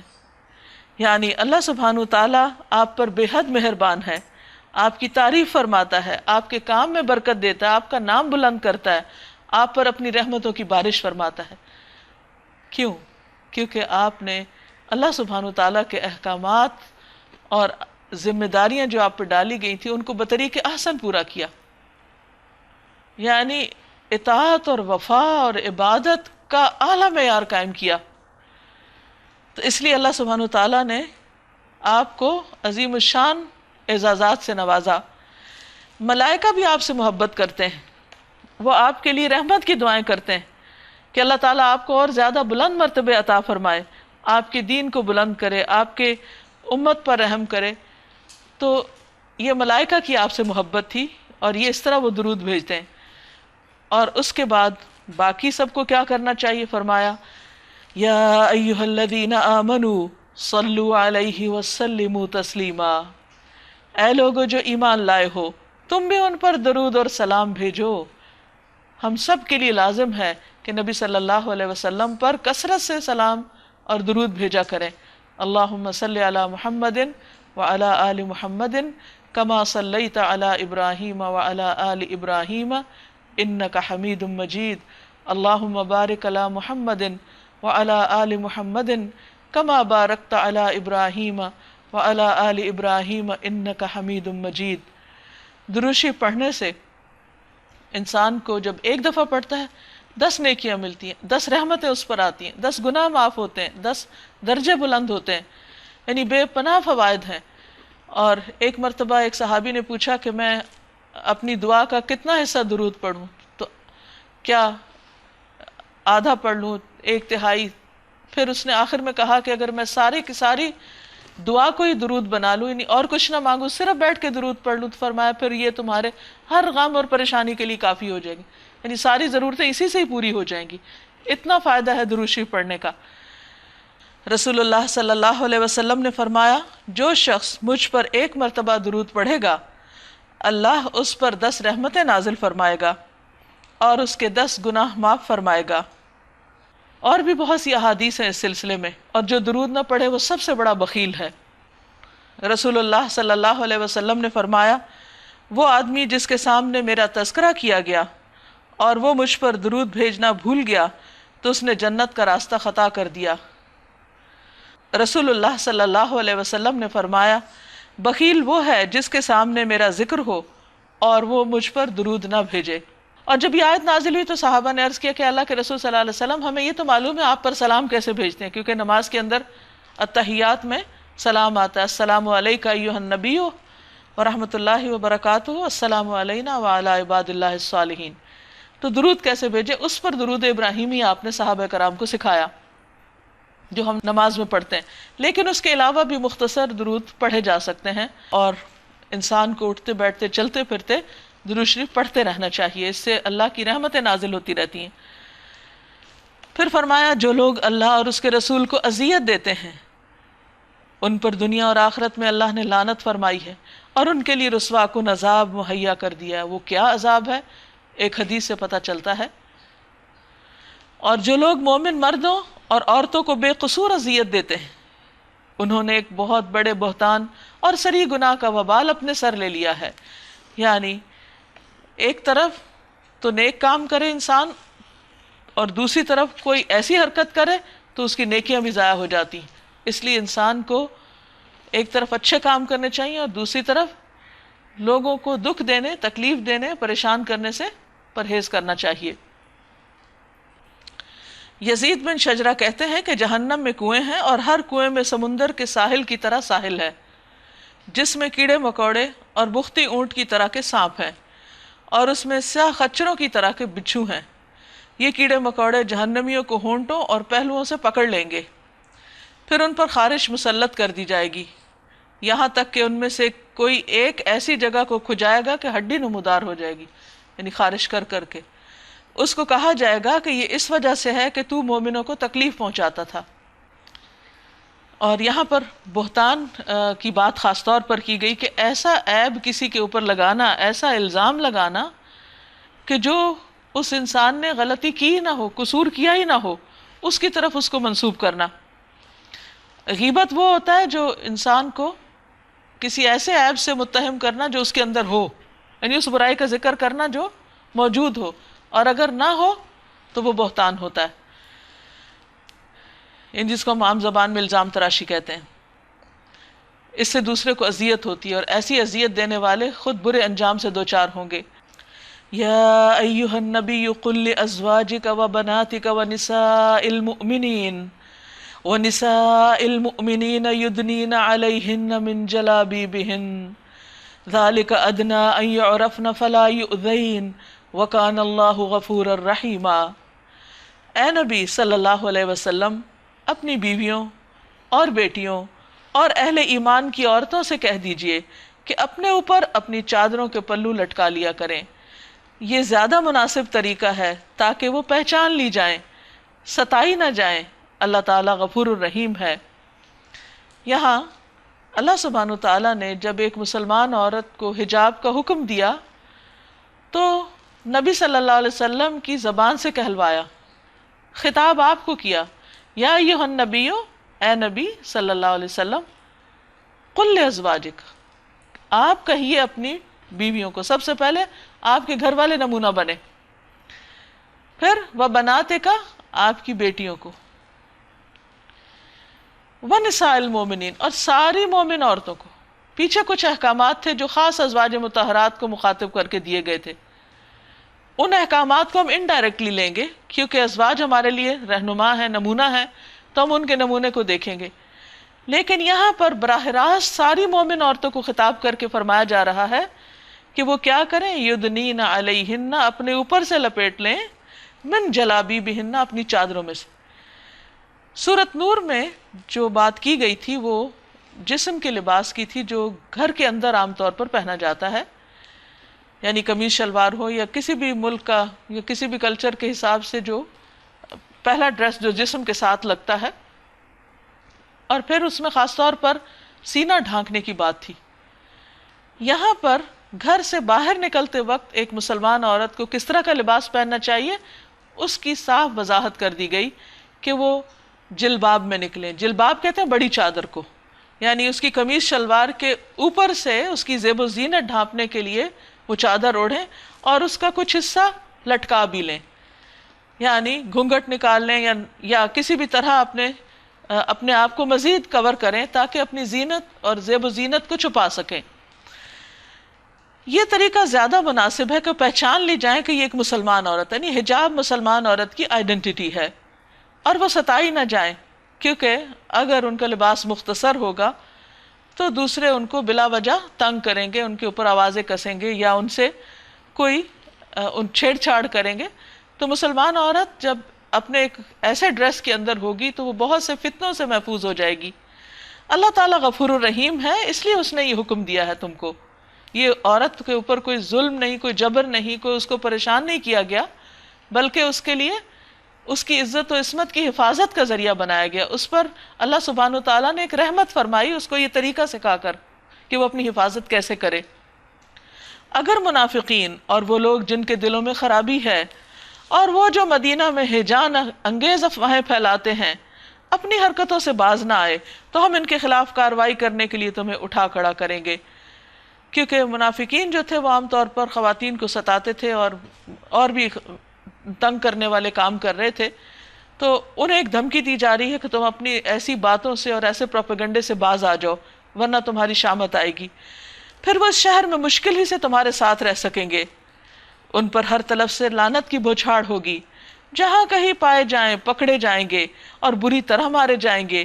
یہ اللہ کی سنت ہے جو ایسے لوگوں کے معاملے میں پہلے سے چلی آ رہی ہے، اور تم اللہ کی سنت میں کوئی تبدیلی نہ پاؤ گے۔ یعنی اللہ تعالیٰ کا ایک مسلسل ایک طریقہ رہا ہے پچھلی امتوں میں بھی کہ اس قسم کے لوگ مفسد اور جو لوگوں کو تنگ کرنے والے ستانے والے ہیں، پھر اللہ تعالیٰ ان کو دوسروں کے ذریعے ان کا قلع کما کرواتا ہے تاکہ معاشرے کے اندر ایک امن امان پیدا ہو۔ لوگ تم سے پوچھتے ہیں قیامت کی گھڑی کب آئے گی؟ اصل میں منافقین اور کفار جو تھے وہ نبی صلی اللہ علیہ وسلم سے ازراہ مذاق یہ سوال کرتے تھے۔ اس کا یہ مطلب نہیں تھا کہ انہیں بہت دلچسپی تھی کہ پتہ چل جائے تو اپنی تیاری کریں۔ کہو اس کا علم اللہ ہی کو ہے، یہ علم تو اس نے اپنے نبی کو بھی نہیں دیا، تمہیں کیا خبر شاید کہ وہ قریبی آ لگی ہو، اور ہر شخص کی موت کے ساتھ ہی اس کی قیامت شروع ہو جاتی۔ نبی صلی اللہ علیہ وسلم نے فرمایا قیامت سے پہلے مخصوص لوگوں کو سلام کیا جائے گا، تجارت عام ہو جائے گی، حتیٰ کہ بیوی تجارتی امور میں اپنے خاوند کی مدد کرے گی، نیز قطع رحمی، جھوٹی گواہی، سچی شہادت کو چھپانا اور لکھائی پڑھائی بھی عام ہو جائے گی۔ بہرحال یہ یقینی امر ہے کہ اللہ نے کافروں پر لعنت کی ہے اور ان کے لیے بھڑکتی ہوئی آگ مہیا کر دی ہے جس میں وہ ہمیشہ رہیں گے، کوئی حامی و مددگار نہ پا سکیں گے۔ یوم تقلب وجوہہم فی النار یقولون یا لیتنا اطعنا اللہ و اطعنا الرسولا، جس روز ان کے چہرے آگ پر الٹ پلٹ کیے جائیں گے، اس وقت وہ کہیں گے کاش ہم نے اللہ اور رسول کی اطاعت کی ہوتی، یعنی اپنے کیے پہ سخت پچھتائیں گے۔ یعنی جو لوگ بھی رسول اللہ صلی اللہ علیہ وسلم کی نافرمانی کریں، یہ ان کا انجام بتایا جا رہا ہے۔ ہم عام طور پہ کہتے ہیں اچھا قرآن میں لکھا ہے چلو ٹھیک ہے یہ تو ہم مان لیں گے، لیکن اگر نبی صلی اللہ علیہ وسلم نے فرمایا پتہ نہیں ٹھیک بھی ہے یا نہیں، نہیں معلوم کرو کہ ٹھیک ہے یا نہیں، اہل علم سے پوچھ لو۔ قرآن مجید ہمیں یہی بتاتا ہے کہ جس بارے میں تمہیں خود علم نہ ہو تو علم والوں سے معلوم کر لو، لیکن نبی صلی اللہ علیہ وسلم کی باتوں کو اہمیت نہ دینا اور اپنی منمانی کرنا یہ درست نہ ہوگا۔ ہمیں کوئی حق نہیں کہ اپنی ذات کو ان پر ترجیح دے کر اپنی عقل کے پیچھے چلے اور نبی صلی اللہ علیہ وسلم کی حکمت کو چھوڑ دیں۔ تو جو لوگ ایسا کریں گے، فرمایا وہ قیامت کے دن پھر تمنا کریں گے کاش ہم نے اللہ اور رسول کی اطاعت کی ہوتی، کہیں گے اے ہمارے رب ہم نے اپنے سرداروں اور بڑوں کی اطاعت کی اور انہوں نے ہمیں راہ راست سے بے راہ کر دیا، انہوں نے ہمیں بھٹکا دیا اپنے پیچھے لگا کے۔ نبی صلی اللہ علیہ وسلم نے فرمایا دجال سے زیادہ ایک اور چیز میری امت کے لیے زیادہ خوفناک ہے، وہ ہیں گمراہ کرنے والے امام۔ اے رب ان کو دوہرا عذاب دے اور ان پر سخت لعنت کر، یعنی قیامت کے دن وہ جا کر ان سے بیزاری کا اظہار کریں گے۔ پھر فرمایا یا ایھا الذین آمنوا لا تکونوا کالذین آذوا موسیٰ، اے لوگو جو ایمان لائے ہو ان لوگوں کی طرح مت بن جاؤ جنہوں نے موسیٰ علیہ السلام کو اذیتیں دی تھیں، یعنی تم اپنے پیغمبر کے ساتھ وہ معاملہ نہ کرو جو بنی اسرائیل نے موسیٰ علیہ السلام سے کیا۔ مثلا گائے کا مشہور واقعہ ہے کہ جب انہوں نے ان کو حکم دیا کہ اللہ تعالیٰ نے فرمایا کہ گائے ذبح کرو تو انہوں نے طرح طرح کی حجتیں شروع کر دیں اور بات مان کے نہیں دیتے تھے۔ اسی طرح جب وہ کوہ طور پر گئے تو پیچھے سے بچڑے کو معبود بنا لیا، راستے میں دیکھا کہ قوم بتوں کی عبادت کر رہی تو کہا موسیٰ ہمیں بھی ایسے بت چاہیے، اور اس کے علاوہ بھی بہت ساری چیزیں تھیں جس میں وہ اپنے پیغمبر کو ستاتے تھے، تو منع کیا گیا کہ تم نے ایسا نہیں کرنا، پیچھے بتا دیا گیا کہ جو اذیت دیتے ہیں ان کا انجام بڑا بھیانک ہے۔ پھر اللہ نے ان کی بنائی ہوئی باتوں سے اس کی برات فرمائی۔ ایک خاص واقعے کی طرف اشارہ ہے جس میں موسیٰ علیہ السلام پہ الزام لگایا گیا تھا تو اللہ تعالیٰ نے اس الزام سے ان کو بری کر دیا، اور وہ اللہ کے نزدیک بہت باعزت تھے۔ اے ایمان لانے والو اللہ سے ڈرو اور ٹھیک بات کیا کرو، یعنی درست بات، حقیقت پر مبنی بات، اسٹریٹ فارورڈ۔ اللہ تمہارے اعمال درست کر دے گا اور تمہارے قصوروں سے درگزر فرمائے گا۔ جو شخص اللہ اور اس کے رسول کی اطاعت کرے اس نے بڑی کامیابی حاصل کی، یعنی کامیابی کا نسخہ یہی ہے کہ اللہ رسول کی بات مانو۔ انا عرضنا الامانۃ علی السماوات والارض والجبال فابین ان يحملنها واشفقن منها وحملها الانسان انه كان ظلوما جہولا۔ ہم نے اس امانت کو آسمانوں اور زمین اور پہاڑوں کے سامنے پیش کیا تو وہ اسے اٹھانے کے لیے تیار نہ ہوئے اور اس سے ڈر گئے، مگر انسان نے اٹھا لیا، بے شک وہ بڑا ظالم اور جاہل ہے۔ یہ امانت کیا ہے؟ اس کی مختلف طرح انٹرپریٹیشن کی گئی ہے، لیکن اس سے ایک معنی ہے اختیار، چوائس، کام کی آزادی۔ تو انسان کو جب یہ چوائس دی گئی تو اس نے اسے اختیار کر لیا، جبکہ باقی مخلوق نے کہا کہ بہت مشکل کام ہے کیونکہ اس کے بعد پھر حساب بہت سخت ہے۔ اسی طرح ایک اور روایت میں آتا ہے کہ آدم علیہ السلام پر جب یہ بات پیش کی گئی کہ کیا تم اسے قبول کرتے ہو کہ اگر اچھا کام کرو تو جزا ملے اور برا کرو تو سزا ملے، تو انہوں نے کہا کہ ہاں، جبکہ باقی مخلوق نے اسے قبول نہیں کیا۔ تو یہ دراصل بہت بھاری چیز ہے کہ انسان کے لیے ایک بہت مشکل مرحلہ ہے، کیونکہ عام طور پر نیکیوں سے زیادہ دوسری چیزیں زیادہ ہو جاتی ہیں۔ اس بار امانت کو اٹھانے کا لازمی نتیجہ یہ ہے کہ اللہ منافق مردوں اور عورتوں اور مشرک مردوں اور عورتوں کو سزا دے، کیونکہ وہ پھر اس کے اپنی چوائس یا اختیار کو صحیح استعمال نہیں کر رہے، اور مومن مردوں اور عورتوں کی توبہ قبول کرے، یعنی کہ اچھے کام کرتے ہوئے بھی بھول چوک ہو جاتی ہے تو اللہ تعالیٰ ان کی توبہ قبول کر کے ان کو بہترین جزا دے۔ وَكَانَ اللَّهُ غَفُورًا رَحِيمًا، اور اللہ غفور الرحیم ہے۔ سورۃ سبا، بسم اللہ الرحمن الرحیم، شروع اللہ کے نام سے جو بے انتہا مہربان نہایت رحم فرمانے والا ہے۔ الحمد للہ الذی لہ ما فی السماوات وما فی الارض وَلَهُ الْحَمْدُ فِي الْآخِرَةِ وَهُوَ الْحَكِيمُ الْخَبِيرُ۔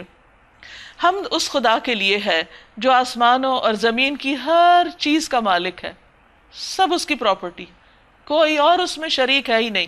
اگر ہمارے پاس کچھ ہے تو وہ وقتی طور پر ہے، اور آخرت میں بھی اسی کے لیے حمد ہے، یعنی جس طرح اس دنیا کی ساری نعمتیں اس نے ہمیں عطا کی ہیں تو آخرت میں بھی ہمیں جو کچھ ملے گا وہی دے گا، اس لیے ہمیں اسی کی تعریف کرنی چاہیے۔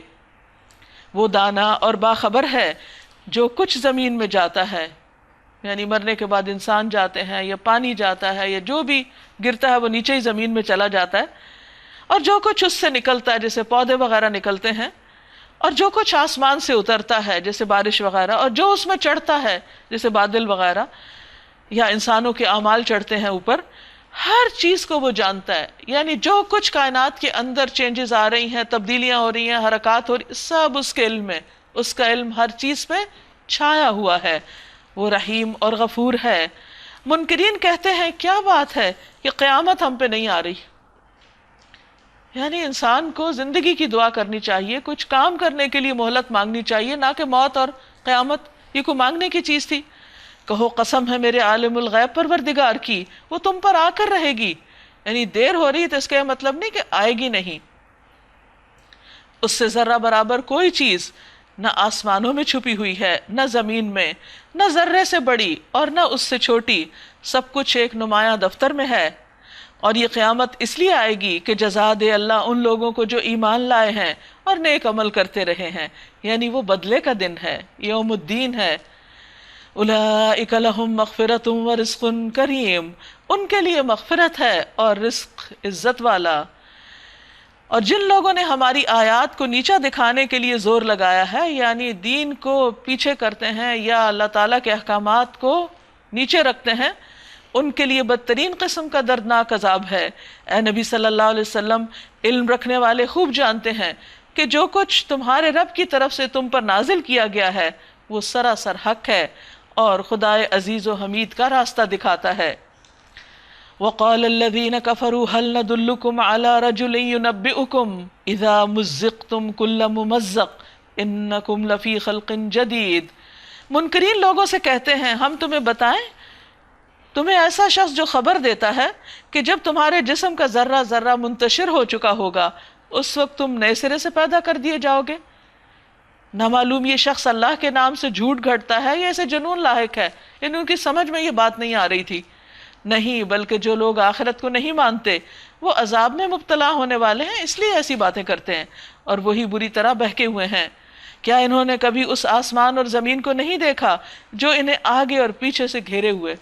تھوڑی دیر کے لیے اگر ہم غور کریں اور ہم سوچیں کہ ہم زمین اور آسمان سے نکل کے کہیں ادھر ادھر چلے جائیں تو کیا زمین کے اندر سے کہیں کوئی راستہ ہے جانے کا، یا آسمان سے کہیں نکلنے کا کوئی راستہ، یا دائیں بائیں سے؟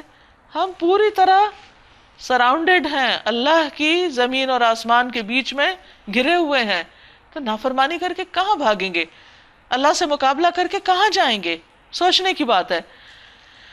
ہم چاہیں تو انہیں زمین میں دھنسا دیں یا آسمان کے کچھ ٹکڑے ان پر گرا دیں، در حقیقت اس میں ایک نشانی ہے ہر اس بندے کے لیے جو اللہ کی طرف رجوع کرنے والا ہو۔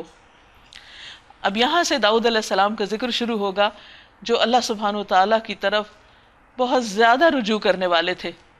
ایک دن روزہ رکھتے اور ایک دن نہیں رکھتے تھے، اور رات کا ایک حصہ عبادت کرتے پھر سو جاتے پھر اٹھتے تھے، یعنی پہلا حصہ سو جاتے پھر عبادت کرتے پھر سو جاتے پھر اٹھتے، یعنی ہر حال میں وہ اللہ کی طرف رجوع کرنے والے بندے تھے۔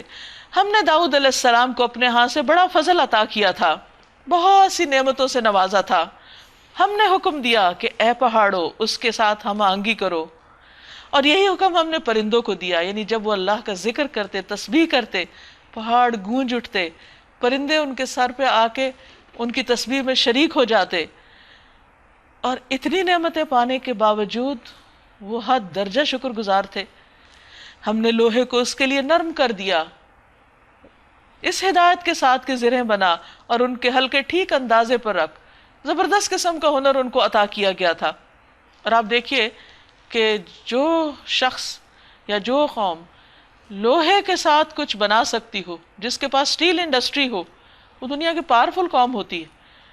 داؤد علیہ السلام کے ہاتھوں میں اللہ نے لوہا اس طرح موم کر دیا تھا جیسے گندا ہوا آٹا ہو، اور اس سے وہ باریک قسم کی تاریں بنا کے اس سے وہ یہ زرہیں اور یہ لباس بنا رہے تھے کہ جس میں سے ہر چیز بالکل بیلنس تھی، کہ وہ پھر ذرا ٹوٹتی نہیں تھی. اس کے حلقے خاص طور پر ٹھیک ٹھیک اندازے پر رکھتے تھے.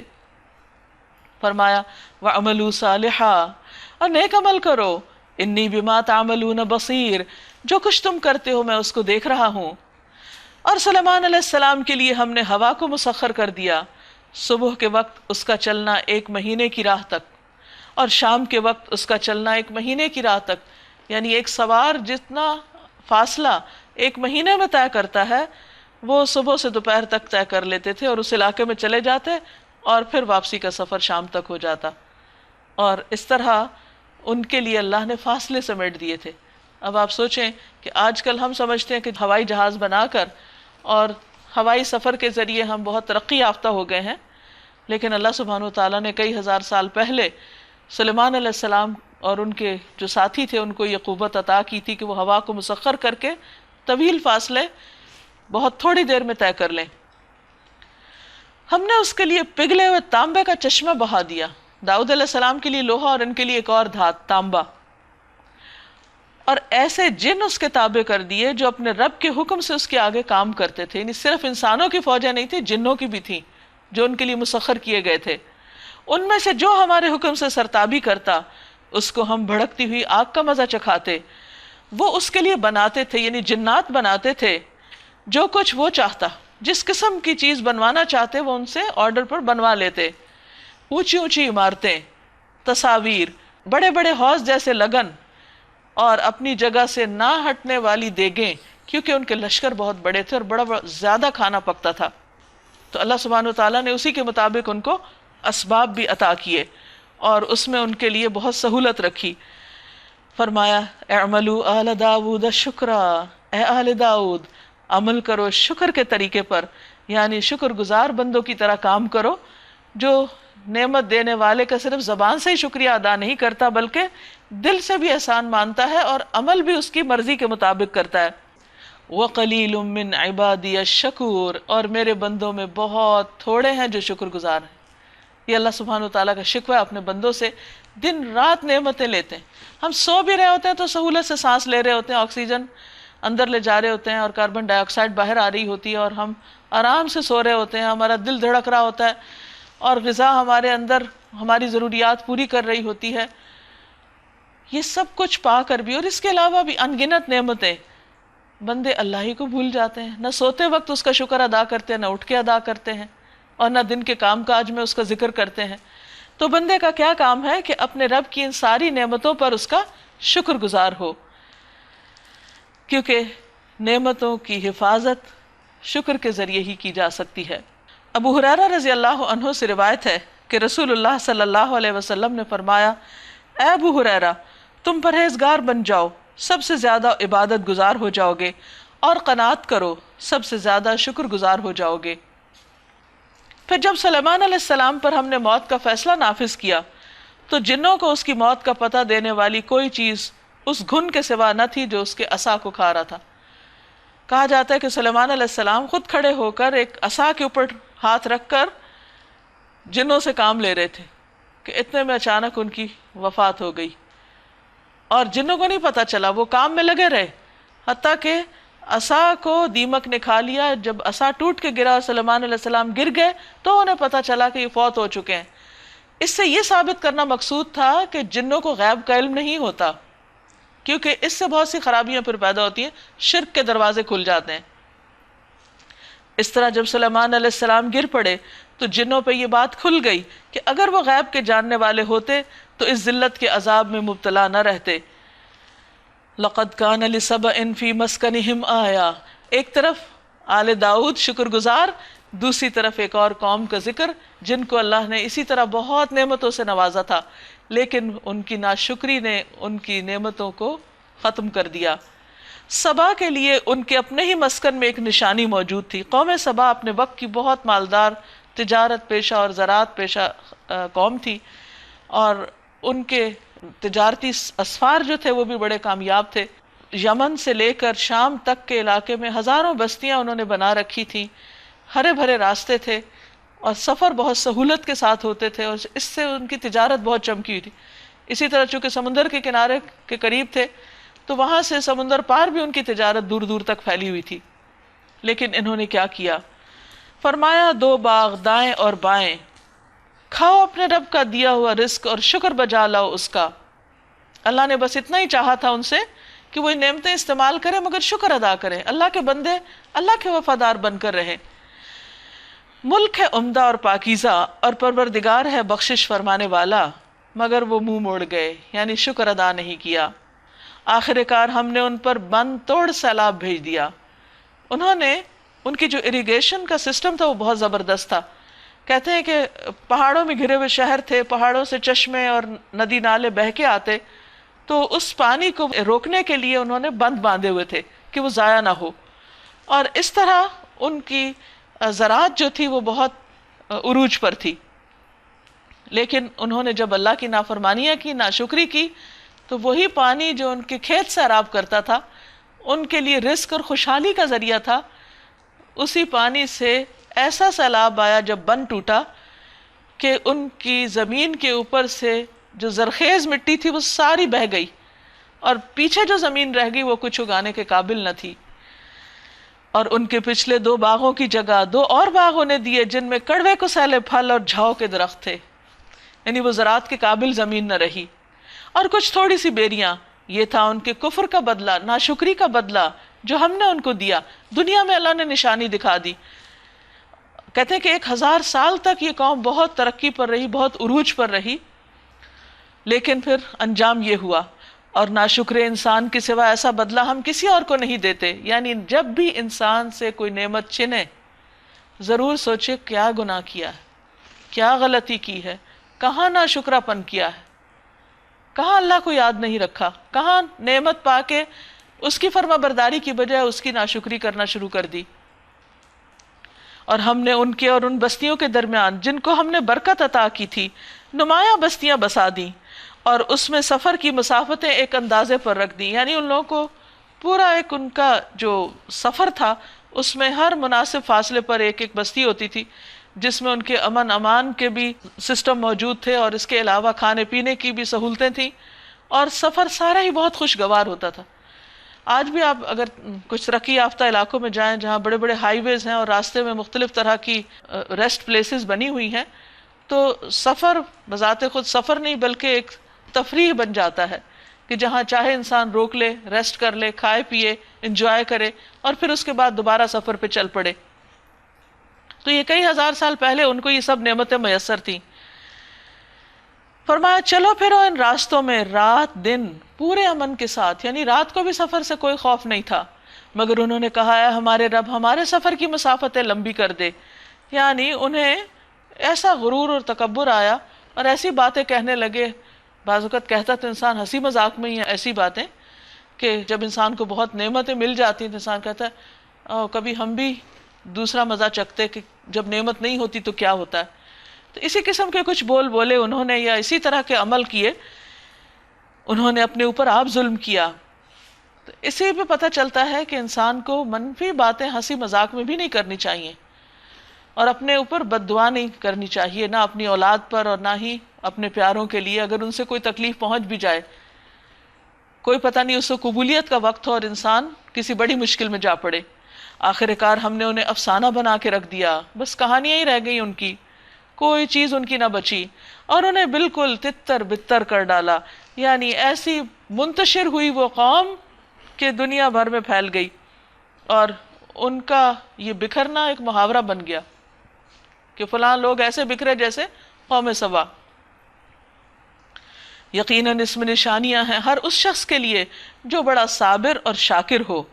ان کے معاملے میں ابلیس نے اپنا گمان صحیح پایا، اس نے ایک چال چلی اور اس نے سوچا کہ میری یہ چال کامیاب ہو جائے گی، اور وہ ہو گئی، کیونکہ ابلیس نے ڈے 1 پہ کہا تھا کہ میں انسانوں کو اس طرح پھانسوں گا کہ وہ شکر گزار نہ ہو، ان کی اکثریت ناشکری ہو جائے گی۔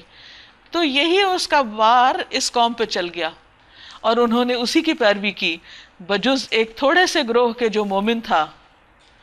لیکن جب برائی کثرت سے پھیل جائے اور مومن تھوڑے رہ جائیں تو پھر معاملہ اکثریت کے مطابق ہی ہو جاتا ہے۔ ابلیس کو ان پر کوئی اقتدار حاصل نہ تھا، زور نہ تھا، مگر جو کچھ ہوا وہ اس لیے ہوا کہ ہم یہ دیکھنا چاہتے تھے کہ کون آخرت کا ماننے والا ہے اور کون اس کی طرف سے شک میں پڑا ہوا ہے۔ یعنی جب انسان کے اندر آخرت کے یقین میں کمی ہوتی ہے تو اس سے بہت خرابیاں ہونے لگتی ہیں۔ تیرا رب ہر چیز پر نگران ہے، یعنی وہ خود دیکھتا ہے کہ کون بندہ کیا طرز عمل اختیار کیے ہوئے ہے۔ تو یہ دو مثالیں آمنے سامنے ہیں، ایک طرف آل داؤد ہے شکر گزار، تو ان کا انجام کیا ہوا، اور دوسری طرف قوم سبا ہے جس نے ناشکری کی اور اس کا کیا انجام ہوا۔ قل ادعوا الذين زعمتم من دون الله لا يملكون مثقال ذرة في السماوات ولا في الأرض وما لهم فيها من شرك وما لهم منهم من ظهير۔ اے نبی صلی اللہ علیہ وسلم، ان مشرکین سے کہیے، پکار دیکھو اپنے ان معبودوں کو جنہیں تم اللہ کے سوا اپنا معبود سمجھے بیٹھے ہو۔ وہ نہ آسمانوں میں کسی ذرہ برابر چیز کے مالک ہیں، نہ زمین میں، وہ آسمان و زمین کی ملکیت میں شریک بھی نہیں ہیں، ان میں سے کوئی اللہ کا مددگار بھی نہیں ہے، اور اللہ کے حضور کوئی شفاعت بھی کسی کے لیے نافع نہیں ہو سکتی بجز اس شخص کے جس کے لیے اللہ نے سفارش کی اجازت دی ہو۔ حتیٰ کہ جب لوگوں کے دلوں سے گھبراہٹ دور ہوگی، یعنی قیامت کے دن، تو وہ سفارش کرنے والوں سے پوچھیں گے تمہارے رب نے کیا جواب دیا؟ وہ کہیں گے ٹھیک جواب ملا ہے اور وہ بزرگ و برتر ہے۔ یعنی یہاں اس دن کا نقشہ کھینچا گیا ہے کہ جب قیامت کے دن کوئی سفارش کرنے والا کسی کے حق میں سفارش کی جب اجازت طلب کرے گا تو پھر اس کے بعد انسان کا ڈر کے مارے حال کیا ہوگا۔ یعنی اپلیکیشن گئی ہوئی ہے، پتہ نہیں جواب کیا آتا ہے۔ اے نبی صلی اللہ علیہ وسلم، ان سے پوچھئے کون تم کو آسمانوں اور زمین سے رزق دیتا ہے؟ یعنی یہ جو اللہ کو نہیں مانتے، اللہ کو معبود نہیں سمجھتے، ان سے یہ تو پوچھئے کہ ان کو یہ سب کھلا پلا کون رہا ہے؟ کہو اللہ۔ اب لا محالہ ہم میں اور تم میں سے کوئی ایک ہی ہدایت پر ہے یا گمراہی میں پڑا ہوا ہے۔ ان سے کہیے جو قصور ہم نے کیا ہو اس کی کوئی باز پرس تم سے نہ ہوگی، اور جو کچھ تم کر رہے ہو اس کی کوئی جواب طلبی ہم سے نہیں کی جائے گی۔ ہمارا رب ہم کو جمع کرے گا، پھر ہمارے درمیان ٹھیک ٹھیک فیصلہ کر دے گا۔ وہ ایسا زبردست حاکم ہے جو سب کچھ جانتا ہے۔ ان سے کہیے ذرا مجھے دکھاؤ تو صحیح، وہ کون ہستیاں ہیں جنہیں تم نے اس کے ساتھ شریک لگا رکھا ہے، یعنی اللہ کے ساتھ؟ ہرگز نہیں، زبردست اور دانا تو بس وہ اللہ ہی ہے، اس کے ساتھ کوئی اور شریک نہیں، نہ اس کی ذات میں اور نہ صفات میں۔ اور اے نبی صلی اللہ علیہ وسلم، ہم نے آپ کو تمام انسانوں کے لیے بشیر و نذیر بنا کر بھیجا ہے، مگر اکثر لوگ جانتے ہی نہیں، وَلَكِنَّ أَكْثَرَ النَّاسِ لَا يَعْلَمُونَ۔ تو ہمارا کیا فرض بنتا ہے جو آپ کی امت ہے کہ ہم اپنے نبی کے بارے میں ان سب لوگوں کو بتائیں جن کو معلوم نہیں، تاکہ وہ ان کو اپنا رہنما مان کر کامیابی تک پہنچے، دنیا کی زندگی بھی اپنی خوبصورت بنائیں اور آخرت کی بھی۔ یہ لوگ تم سے کہتے ہیں کہ وہ قیامت کا وعدہ کب پورا ہوگا اگر تم سچے ہو؟ کہو تمہارے لیے ایک ایسے دن کی میعاد مقرر ہے جس کے آنے میں نہ ایک گھڑی بھر کی تاخیر تم کر سکتے ہو اور نہ گھڑی بھر پہلے اسے لا سکتے ہو۔ یہ کافر کہتے ہیں ہم اس قرآن کو ہرگز نہ مانیں گے اور نہ اس سے پہلے آئی ہوئی کسی کتاب کو مانیں گے، یعنی صاف انکار اللہ کی طرف سے آئی ہوئی رہنمائی کا۔ کاش تم دیکھو ان کا حال اس وقت جب یہ ظالم اپنے رب کے حضور کھڑے ہوں گے۔ آج تو بڑے شوق سے انکار کر رہے ہیں، لیکن کل شامت کیا آئے گی وہ کل ہی پتہ چلے گی۔ اس وقت یہ ایک دوسرے پر الزام دھریں گے، ایک دوسرے کو بلیم کریں گے۔ جو لوگ دنیا میں دبا کر رکھے گئے تھے وہ بڑے بننے والوں سے کہیں گے اگر تم نہ ہوتے تو ہم مومن ہوتے، تم نے ہمیں بھٹکایا۔ وہ بڑے بننے والے ان دبے ہوئے لوگوں کو جواب دیں گے کیا ہم نے تمہیں اس ہدایت سے روکا تھا جو تمہارے پاس آئی تھی؟ نہیں، بلکہ تم خود مجرم تھے، تم خود ذمہ دار ہو اپنی غلطی کے۔ وہ دبے ہوئے لوگ ان بڑے بننے والوں سے کہیں گے نہیں، بلکہ شب و روز کی مکاری تھی جب تم ہم سے کہتے تھے کہ ہم اللہ سے کفر کریں اور دوسروں کو اس کا شریک ٹھہرائیں۔ آخر کار جب یہ لوگ عذاب دیکھیں گے تو اپنے دلوں میں پچھتائیں گے اور ہم ان منکرین کے گلوں میں توق ڈال دیں گے، کیا لوگوں کو اس کے سوا اور کوئی بدلہ دیا جا سکتا ہے کہ جیسے اعمال ان کے تھے ویسی ہی وہ جزا پائیں؟ یعنی محض بلیم کرنے سے ان کا مسئلہ حل نہیں ہوگا۔ کبھی ایسا نہیں ہوا کہ ہم نے کسی بستی میں ایک خبردار کرنے والا بھیجا ہو اور اس بستی کے کھاتے پیتے لوگوں نے یہ نہ کہا ہو کہ جو پیغام تم لے کر آئے ہو ہم اس کو نہیں مانتے۔ یعنی سب سے زیادہ تو جو اس بستی کے عقل مند، سو کالڈ عقل مند پڑھے لکھے لوگ ہوتے ہیں وہی انکار کر دیتے ہیں۔ انہوں نے ہمیشہ یہی کہا کہ ہم تم سے زیادہ مال اور اولاد رکھتے ہیں، ان کو اسی چیز کا گھمنڈ مار گیا، اور ہم ہرگز سزا پانے والے نہیں، دنیا میں بھی ہم پریویلیجڈ لوگ ہیں، آخرت میں بھی ایسا ہی ہوگا۔ اے نبی صلی اللہ علیہ وسلم ان سے کہیے میرا رب جسے چاہتا ہے کشادہ رزق دیتا ہے، وہ اس لیے نہیں دیتا کہ کوئی شخص ڈیزرو کرتا ہے، اور جسے چاہتا ہے نپاتلا عطا کرتا ہے۔ بعض اوقات کوئی شخص بہت نیک ہوتا ہے لیکن اس کے باوجود اس کو رزق میں تنگی ہوتی ہے، یہ اللہ کا فیصلہ ہے، مگر اکثر لوگ اس کی حقیقت نہیں جانتے۔ یہ تمہاری دولت اور تمہاری اولاد نہیں جو تمہیں ہم سے قریب کرتی ہو، یعنی اللہ اس سے متاثر نہیں ہوتا۔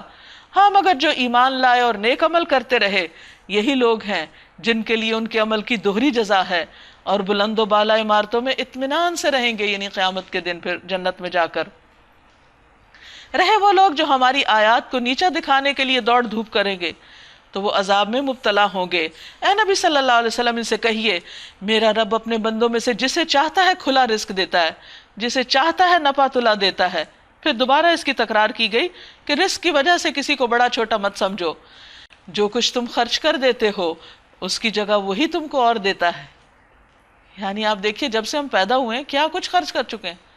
کیا وہ سب پیدائش کے وقت ہمارے پاس تھا؟ نہیں، زندگی چلتی رہی اور ہم اپنی ضرورت پوری کرتے رہے، اور اگر ہم سارا حساب لگانے بیٹھیں کہ جو ہم نے کھانا کھایا اس کی قیمت کیا ہے، یا جو لباس آج تک پہنے اس کی قیمت کیا ہے، یا جن گھروں میں رہے، تو یہ ساری چیزیں اگر یہ سارا بجٹ کیلکولیٹ کیا جائے، یہ ساری چیزوں کا ایک حساب کیا جائے تو انسان پریشان ہو کے رہ جائے کہ میں اتنا کچھ کھا چکا ہوں اور اتنا کچھ خرچ کر چکا ہوں، اور جب میں پیدا ہوا تھا تو اس میں سے کوئی چیز نہیں تھی میرے پاس۔ تو یہ اللہ کا ایک طریقہ ہے کہ انسان استعمال کرتا جاتا ہے، چلتا جاتا ہے، اور آگے اللہ تعالیٰ اور دروازے اس کے لیے کھولتا جاتا ہے، اور وہ سب رازقوں سے بہتر رازق ہے۔ اور جس دن وہ تمام انسانوں کو جمع کرے گا پھر فرشتوں سے پوچھے گا کیا یہ لوگ تمہاری ہی عبادت کرتے تھے؟ تو وہ جواب دیں گے پاک ہے آپ کی ذات، انت ولینا من دونہم، ہمارا تعلق تو آپ سے ہے نہ کہ ان لوگوں سے، دراصل یہ ہماری نہیں بلکہ جنوں کی عبادت کرتے تھے، ان میں سے اکثر انہی پر ایمان لائے ہوئے تھے۔ ہم اس وقت کہیں گے کہ آج تم میں سے کوئی نہ کسی کو فائدہ پہنچا سکتا ہے نہ نقصان، اور ظالموں سے ہم کہہ دیں گے کہ چکھو اب اس عذاب کا مزہ جسے تم جھٹلایا کرتے تھے۔ ان لوگوں کو جب ہماری صاف صاف آیات سنائی جاتی ہیں تو کہتے ہیں کہ یہ شخص تو بس یہ چاہتا ہے کہ تم کو تمہارے ان معبودوں سے برگشتہ کر دے جن کی عبادت تمہارے باپ دادا کیا کرتے تھے، اور کہتے ہیں کہ یہ قرآن محض ایک جھوٹ گڑا ہوا ہے۔ ان کافروں کے سامنے جب حق آیا تو انہوں نے کہہ دیا کہ یہ تو سری جادو ہے، یعنی ان کے سارے جو قول اقوال ہیں وہ بیان کیے جا رہے ہیں کہ ان کے بلیفز کیا ہیں اور یہ کیا سمجھتے ہیں، ان کی عقل کہاں خطا کھا رہی۔ حالانکہ ہم نے ان لوگوں کو پہلے کوئی کتاب نہیں دی تھی کہ اسے پڑھتے ہوں، اور نہ تم سے پہلے ان کی طرف کوئی خبردار کرنے والا بھیجا تھا۔ ان سے پہلے گزرے ہوئے لوگ جھٹلا چکے، جو کچھ ہم نے ان کو دیا تھا اس کے عشر عشیر کو بھی یہ نہیں پہنچے، یعنی ان کے پاس وہ مال و دولت نہیں جو قوم سبا کے پاس تھی مثلا۔ مگر جب انہوں نے میرے رسولوں کو جھٹلایا تو دیکھ لو کہ میری سزا کیسی سخت تھی۔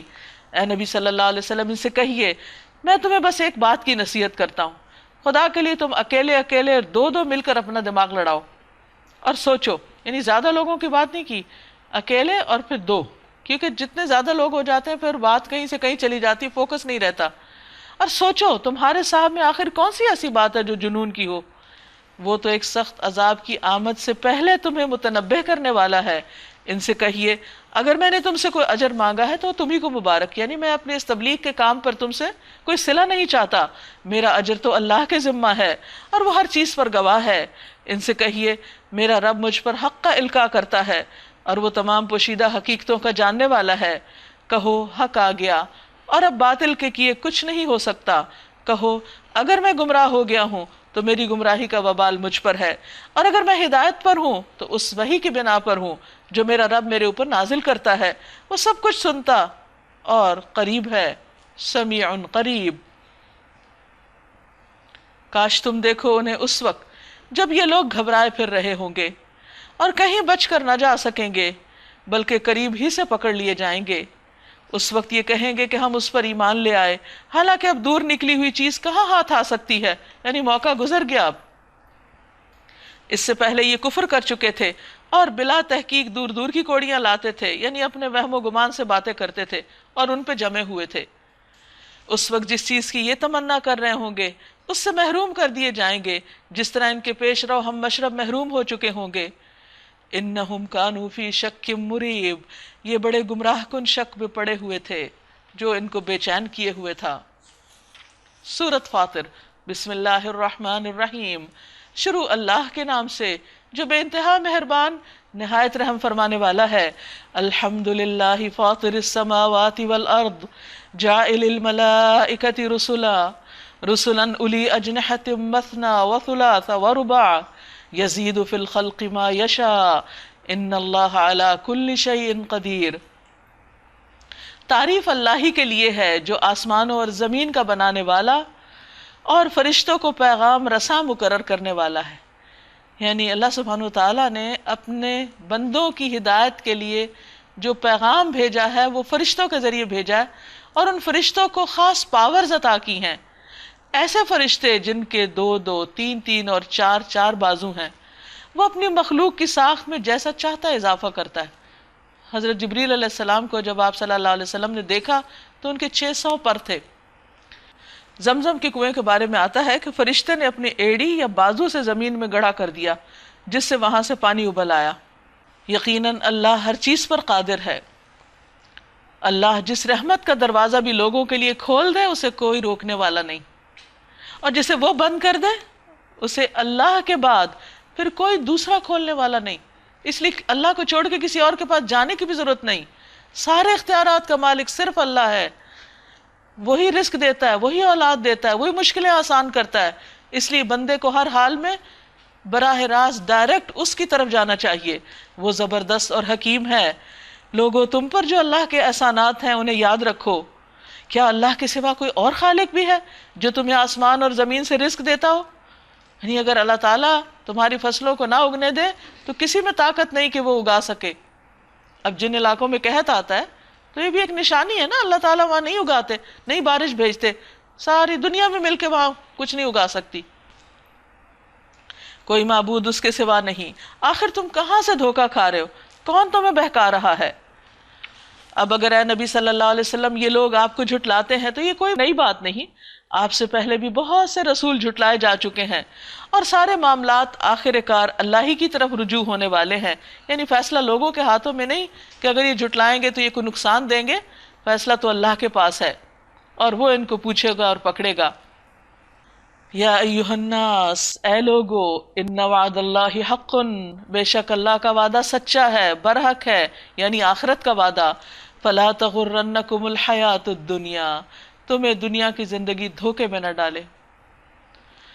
دنیا کی زندگی کا دھوکہ کیا ہے کہ انسان یہ سمجھتا ہے کہ شاید یہ جو کچھ وہ انجوائے کر رہا ہے یا رہ رہا ہے، کھا پی رہا ہے، سوتا ہے، اٹھتا ہے، جاگتا ہے، یہ سلسلہ شاید ہمیشہ چلتا رہے اور پھر ختم ہو جائے گا انسان اور آئندہ کوئی حساب کتاب نہیں۔ یہ مت سمجھنا۔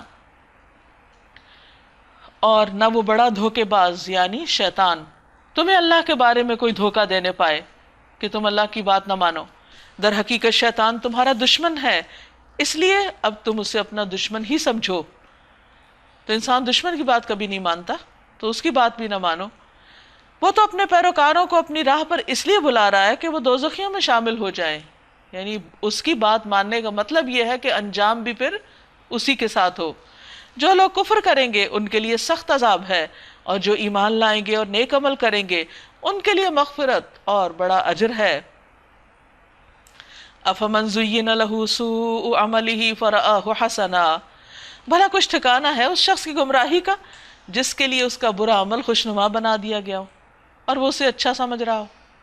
ایسا شخص کیسے ہدایت پا سکتا ہے جو برائی کو اچھا سمجھے، اپنی غلطی کو غلطی نہ مانے؟ حقیقت یہ ہے کہ اللہ جسے چاہتا ہے گمراہی میں ڈال دیتا ہے اور جسے چاہتا ہے راہ راست دکھا دیتا ہے۔ یعنی ایسے لوگوں کو پھر ہدایت نہیں ملتی جو برائی کو اچھا سمجھے، اپنی غلطیوں پر خوش ہوں. بس خواہ میں آپ کی جان ان لوگوں کی خاطر غم اور افسوس میں نہ گھلے. جو کچھ یہ کر رہے ہیں اللہ اس کو خوب جانتا ہے. وہ اللہ ہی تو ہے جو ہواؤں کو بھیجتا ہے، پھر وہ بادل اٹھاتی ہیں، پھر ہم اسے ایک اجاڑ علاقے کی طرف لے جاتے ہیں اور اسی زمین کو جلا اٹھاتے ہیں جو مری پڑی تھی، سوکھی تھی، قحط زدہ تھی. مرے ہوئے انسانوں کا جی اٹھنا بھی اسی طرح ہوگا. جیسے صحرا پہ بارش پڑے تو ایک دم وہاں پر ہر طرف گرینری ہو جاتی ہے، تو ایسے ہی قیامت کے دن مٹی کے اندر ملے ہوئے انسانوں کے جسم دوبارہ اٹھ جائیں گے. من کان یرید العزت فللہ العزت جمیعا. جو کوئی عزت چاہتا ہو اسے معلوم ہونا چاہیے کہ عزت ساری کی ساری اللہ کی ہے. کیونکہ بہت دفعہ انسان بس انا عزت کے مسئلے کی وجہ سے حق قبول نہیں کرتا. اس کے ہاں جو چیز اوپر چڑھتی ہے وہ صرف پاکیزہ قول ہے، اچھے کلمات، بہترین ذکر اور عمل صالح اس کو اوپر چڑھاتا ہے. یعنی خالی باتیں کام نہیں آتی جب تک انسان کچھ کرے نہ. رہے وہ لوگ جو بےہودہ چال بازیاں کرتے ہیں، یعنی غلط باتیں کرتے ہیں اور فریب کاریاں کرتے ہیں اور چالاکیاں کرتے ہیں اور دین میں بھی وہ دھوکہ بازیاں کرتے ہیں، ان کے لیے سخت عذاب ہے کیونکہ اللہ سب جانتا ہے. وَمَكْرُ أُولَٰئِكَ هُوَ يَبُورُ. اور ان کا مکر خود ہی غارت ہونے والا ہے. اللہ نے تم کو مٹی سے پیدا کیا، انسان کو اس کی حقیقت یاد دلائی جا رہی ہے کہ وہ ہوش میں آئے. پھر نطفے سے، پھر تمہارے جوڑے بنا دیے، یعنی مرد اور عورت. کوئی عورت حاملہ نہیں ہوتی اور نہ ہی کوئی بچہ جنتی ہے، مگر یہ سب کچھ اللہ کے علم میں ہوتا ہے. کوئی عمر پانے والا عمر نہیں پاتا، نہ کسی کی عمر میں کچھ کمی ہوتی ہے، مگر یہ سب کچھ ایک کتاب میں لکھا ہوتا ہے. اللہ کے لیے کام بہت آسان ہے، جس کی چاہے زندگی بڑھا دے، جس کی چاہے گھٹا دے، کیونکہ دعا جو ہے اس سے تقدیر بھی بدل جاتی ہے. اور اسی طرح صلہ رحمی سے انسان کی عمر میں برکت ہوتی ہے. اور پانی کے دو ذخیرے یکساں نہیں ہیں، ایک میٹھا اور پیاس بجھانے والا، پینے میں خوشگوار، اور دوسرا سخت کھاری کے حلق چھیل دے، مگر دونوں سے تم تر و تازہ گوشت حاصل کرتے ہو، پہننے کے لیے زینت کا سامان نکالتے ہو.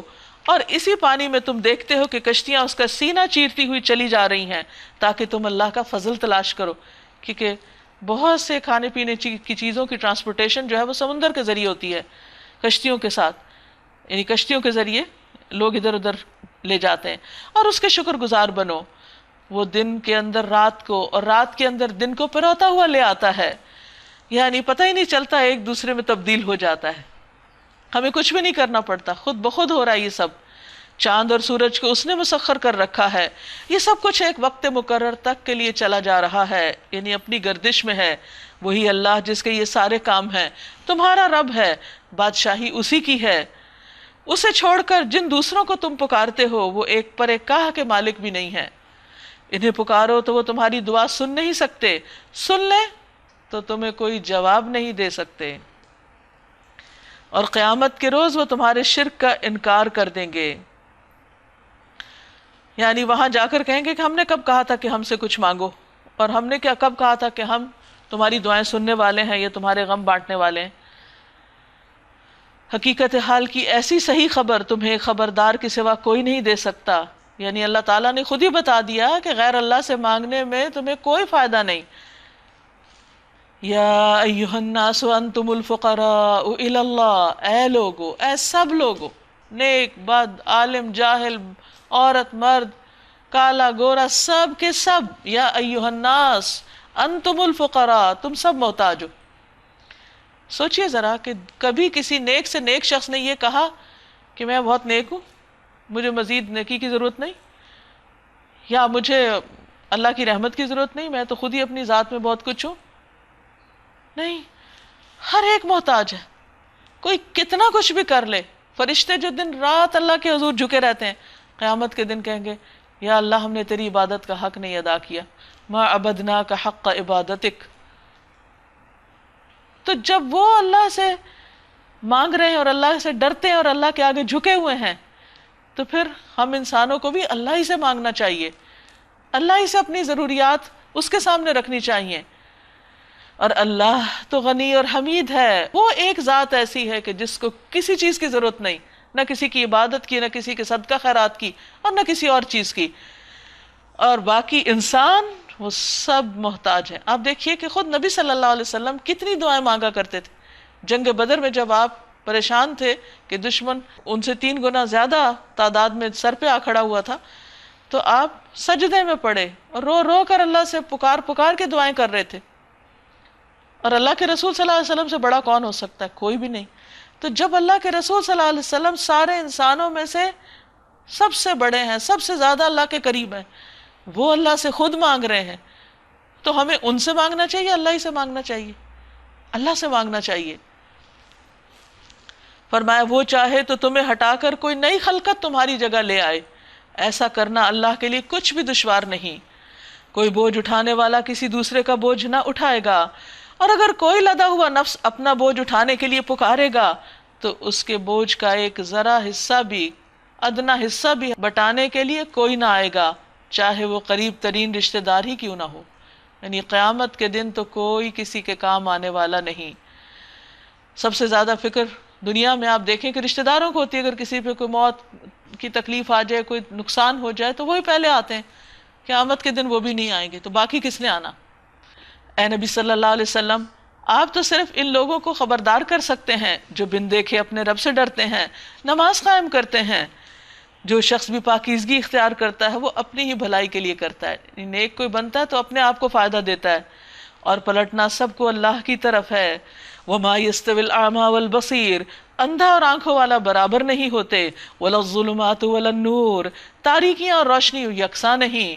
وَلَا الظِّلُّ وَلَا الْحَرُورُ، نہ ٹھنڈی چھاؤں اور دھوپ کی تپش ایک جیسی ہے. وَمَا يَسْتَوِي الْأَحْيَاءُ وَلَا الْأَمْوَاتُ، اور زندہ اور مردہ بھی برابر نہیں. جب یہ سب چیزیں برابر نہیں، ایک جیسی نہیں، تو اچھے اور برے عمل بھی برابر نہیں، اچھا اور برا انجام بھی ایک جیسا نہیں. ان اللہ یسمع من یشاء، مگر اللہ جسے چاہتا ہے سنواتا ہے. وما انت بمسمع من فی القبور، اور آپ ان لوگوں کو نہیں سنا سکتے جو قبروں میں دفن ہیں. یعنی جو مرنے کے بعد ان کی جب جان ہی چلی گئی تو نہ وہ سن سکتے ہیں، نہ وہ بول سکتے ہیں، نہ وہ کچھ کر سکتے ہیں. تو اسی طرح جو لوگ دنیا میں زندہ ہوتے ہوئے بھی اپنے آنکھ کان استعمال نہیں کر رہے، وہ بھی ایسے ہی ہیں گویا وہ مرے ہوئے ہیں، مردہ ہیں. تو ان کے اوپر کوئی بات اثر نہیں کرتی، ان کو کچھ سنائی نہیں دیتا، حق پہچانا نہیں جاتا. ہم نے تو آپ کو حق کے ساتھ بھیجا ہے، بشارت دینے والا اور ڈرانے والا بنا کر، اور کوئی امت ایسی نہیں گزری جس میں کوئی متنبع کرنے والا نہ آیا ہو. اب اگر یہ لوگ آپ کو جھٹلاتے ہیں تو ان سے پہلے گزرے ہوئے لوگ بھی جھٹلا چکے ہیں، یہ کوئی نئی بات نہیں. ان کے پاس ان کے رسول کھلے دلائل، صحیفے اور روشن ہدایات دینے والی کتاب لے کر آئے تھے. پھر جن لوگوں نے نہیں مانا ان کو میں نے پکڑ لیا. اب دیکھیے کہ جنہوں نے کتاب کو نہیں مانا، ہدایات کو نہیں مانا، تو اللہ نے ان کو پکڑ لیا. اور دیکھ لو کہ میری سزا کیسی سخت تھی. کیا تم دیکھتے نہیں ہو کہ اللہ آسمان سے پانی برساتا ہے اور پھر اس کے ذریعے سے ہم طرح طرح کے پھل نکال لاتے ہیں جن کے رنگ مختلف ہوتے ہیں. پہاڑوں میں بھی سفید، سرخ اور گہری سیاہ دھاریاں پائی جاتی ہیں. طرح طرح کے رنگ اور ڈیزائن ہیں جن کے رنگ مختلف ہوتے ہیں. اور اسی طرح انسانوں اور جانوروں اور مویشیوں کے رنگ بھی مختلف ہیں. یعنی اللہ نے یہ دنیا، یہ کائنات رنگین بنائی ہے. حقیقت یہ ہے کہ اللہ کے بندوں میں سے صرف علم رکھنے والے لوگ ہی اس سے ڈرتے ہیں، کیونکہ وہ اللہ کو پہچان جاتے ہیں، اللہ کی عظمت کا احساس ان کے دل میں آ جاتا ہے، اللہ کی بڑائی ان کے دل میں آتی ہے، تو انہیں پھر اللہ سے ڈر لگتا ہے. جو جتنا جاہل اور غافل ہے وہ اتنا ہی ڈرنے سے دور ہے. بے شک اللہ زبردست اور درگزر فرمانے والا ہے. ان الذین یتلون کتاب اللہ، بے شک وہ لوگ جو کتاب اللہ کو پڑھتے ہیں، اس کی تلاوت کرتے ہیں. وَأَقَامُوا الصَّلَاةَ، اور نماز قائم کرتے ہیں. وَأَنفَقُوا مِمَّا رَزَقْنَاهُمْ، اور اس میں سے خرچ کرتے ہیں جو ہم نے ان کو رزق دیا. سرًّا وَعَلَانِيَةً، چھپا کے بھی، دکھا کے بھی، کھلے چھپے. یرجون تجارۃ لن تبور، وہ یقیناً ایک ایسی تجارت کی توقع رکھتے ہیں کہ جس میں کبھی خسارہ نہیں ہوگا، ہرگز کوئی نقصان نہیں ہوگا. کامیابی کا کتنا بہترین نسخہ بتا دیا گیا. اللہ کی کتاب کی تلاوت، اور تلاوت سے مراد صرف لفظی طور پر نہیں پڑھنا بلکہ اس کے معنی کو جاننا. نماز قائم کرنا، اللہ کے دیے ہوئے رزق میں سے خرچ کرنا، یہ ایک ایسی تجارت ہے، ایک ایسا بزنس ہے جس میں 100% نفع ہی نفع ہے، فائدہ ہی فائدہ ہے. اس لیے بے حد ضروری ہے کہ انسان اللہ سبحانہ تعالیٰ کے ساتھ اس تجارت کو اپنے فائدے میں کر لے اور ان چیزوں کو اپنی زندگی میں پرائرٹی پر رکھے۔ جب اللہ کی کتاب کے ساتھ انسان کا تعلق ہوتا ہے تو اس وقت انسان کو براہ راست رہنمائی ملتی رہتی ہے، اچھے اور برے کا فرق پتہ چلتا رہتا ہے، اور اس طرح انسان صحیح رستے پہ چلتا رہتا ہے۔ نمازوں کے ذریعے اس کے گناہ معاف ہو جاتے ہیں، اللہ تعالیٰ سے تعلق مضبوط ہوتا ہے، انفاق فی سبیل اللہ سے، صدقہ خیرات سے اس کے خطاؤں کا کفارہ ہوتا رہتا ہے، گناہوں کی آگ ٹھنڈی ہوتی رہتی ہے۔ لہٰذا ایسا شخص جب اللہ کے حضور حاضر ہوگا تو وہ اللہ کا پسندیدہ بن چکا ہوگا۔ لِيُوَفِّيَهُمْ أُجُورَهُمْ وَيَزِيدَهُمْ مِنْ فَضْلِهِ إِنَّهُ غَفُورٌ شَكُورٌ۔ اس تجارت میں انہوں نے اپنا سب کچھ اس لیے کھپائی، یہ سب کام اس لیے کیے تاکہ اللہ ان کے اجر پورے کے پورے ان کو دے دے اور مزید اپنے فضل سے ان کو نوازے۔ بے شک اللہ بخشنے والا اور قدردان ہے۔ اے نبی صلی اللہ علیہ وسلم، جو کتاب ہم نے آپ کی طرف وحی کے ذریعے بھیجی ہے یعنی قرآن، وہ حق ہے، تصدیق کرتی ہوئی آئی ہے ان کتابوں کی جو اس سے پہلے آئی تھیں۔ بے شک اللہ اپنے بندوں کے حال سے باخبر ہے اور ہر چیز پر نگاہ رکھنے والا ہے۔ ثم اورثنا الکتاب، پھر وارث بنا دیا ہم نے اس کتاب کا یعنی قرآن مجید کا، کس کو؟ الذین اصطفینا من عبادنا، جنہیں ہم نے اپنے بندوں میں سے چن لیا، یعنی محمد صلی اللہ علیہ وسلم کی امت، صحابہ کرام، تابعین، اور اس کے بعد قیامت تک آپ کی امت آپ کی اس کتاب کی وارث ہے۔ انبیاء مال و دولت ورثے میں نہیں چھوڑتے، ان کی وراثت علم ہوتا ہے۔ یہ کتاب آپ نے وراثت میں چھوڑی جو ہمارے لیے اب لازم ہے کہ ہم اس کا حق ادا کریں اور اس کی قدردانی کریں۔ لیکن امت تین طرح کی ہے، فَمِنْهُمْ ظَالِمٌ لِنَفْسِهِ، ان میں سے کوئی تو اپنی جان پہ ظلم کرنے والا ہے، یعنی وہ اپنا حق نہیں دے رہا جو اس کو چاہیے تھا کہ کتاب میں سے دے، یعنی کتاب کے ساتھ اس کا تعلق کوئی نہیں ہے۔ وَمِنْهُمْ مُقْتَصِدٌ، اور ان میں سے بعض بیچ کی راہ چل رہے ہیں، یعنی کچھ کر لیتے ہیں وہ کتاب کے مطابق اور کچھ نہیں۔ وَمِنْهُمْ سَابِقٌ بِالْخَيْرَاتِ بِإِذْنِ اللَّهِ، اور ان میں سے بعض ایسے ہیں جو نیکیوں میں اللہ کے اذن سے دوڑ لگانے والے ہیں، آگے جانے والے ہیں، انہیں کوئی حکم پتہ چلتا ہے تو فوراً عمل کر لیتے ہیں اور اس خیر کے کام میں آگے آگے بڑھنے والے ہیں۔ ذَلِكَ هُوَ الْفَضْلُ الْكَبِيرُ، یہی بہت بڑا فضل ہے، وہ دوڑتے دوڑتے جنتوں میں جا پہنچیں گے۔ جنات عدن يدخلونها، عدن کے باغ جن میں وہ داخل ہوں گے، یحلون فیہا من اساور من ذہب ولؤلؤا، وہاں انہیں سونے کے کنگنوں اور موتیوں سے آراستہ کیا جائے گا۔ یعنی انسان کی تمنا دنیا میں کیا ہوتی ہے کہ یہ زیب و زینت کی چیزیں اس کو نصیب ہوں۔ دنیا میں ایسی آرائش اور ایسی خوبصورتی ہر ایک کو اچھی لگتی ہے، لیکن ہر ایک کو ملتی نہیں جو اس کی چاہت کے مطابق۔ ایسے لوگ اگر یہ کام کریں، اس کتاب کا حق دیں، نبی صلی اللہ علیہ وسلم کی اس وراثت کو دنیا تک لے کر جائیں، تو ان کے لیے ایسا خوبصورت انجام ہے۔ وَلِبَاسُهُمْ فِيهَا حَرِيرٌ، اور ان کا لباس اس میں ریشم کا ہوگا۔ اب یہ جو تین قسم کے درجے ہیں لوگوں کے، ہمیں دیکھنا چاہیے کہ ہم کس درجے میں آتے ہیں۔ ایک روایت میں آتا ہے کہ آپ نے فرمایا جو لوگ نیکیوں میں سبقت لے گئے ہیں وہ جنت میں کسی حساب کے بغیر داخل ہو جائیں گے، کیونکہ انہوں نے دنیا میں کوئی حساب کتاب نہیں کیے، کیلکولیشن نہیں کی، بس جو حکم سامنے آیا اس کو اللہ کا حکم سمجھ کے کر لیا۔ وہ صرف یہ نہیں دیکھتے رہ گئے کہ یہ فرض ہے، یہ سنت ہے، یہ نفل ہے، نیکی کا موقع پایا اور اسے کر لیا۔ اور جو بیچ کی راہ رہے ہیں ان سے محاسبہ ہوگا، لیکن ہلکا محاسبہ۔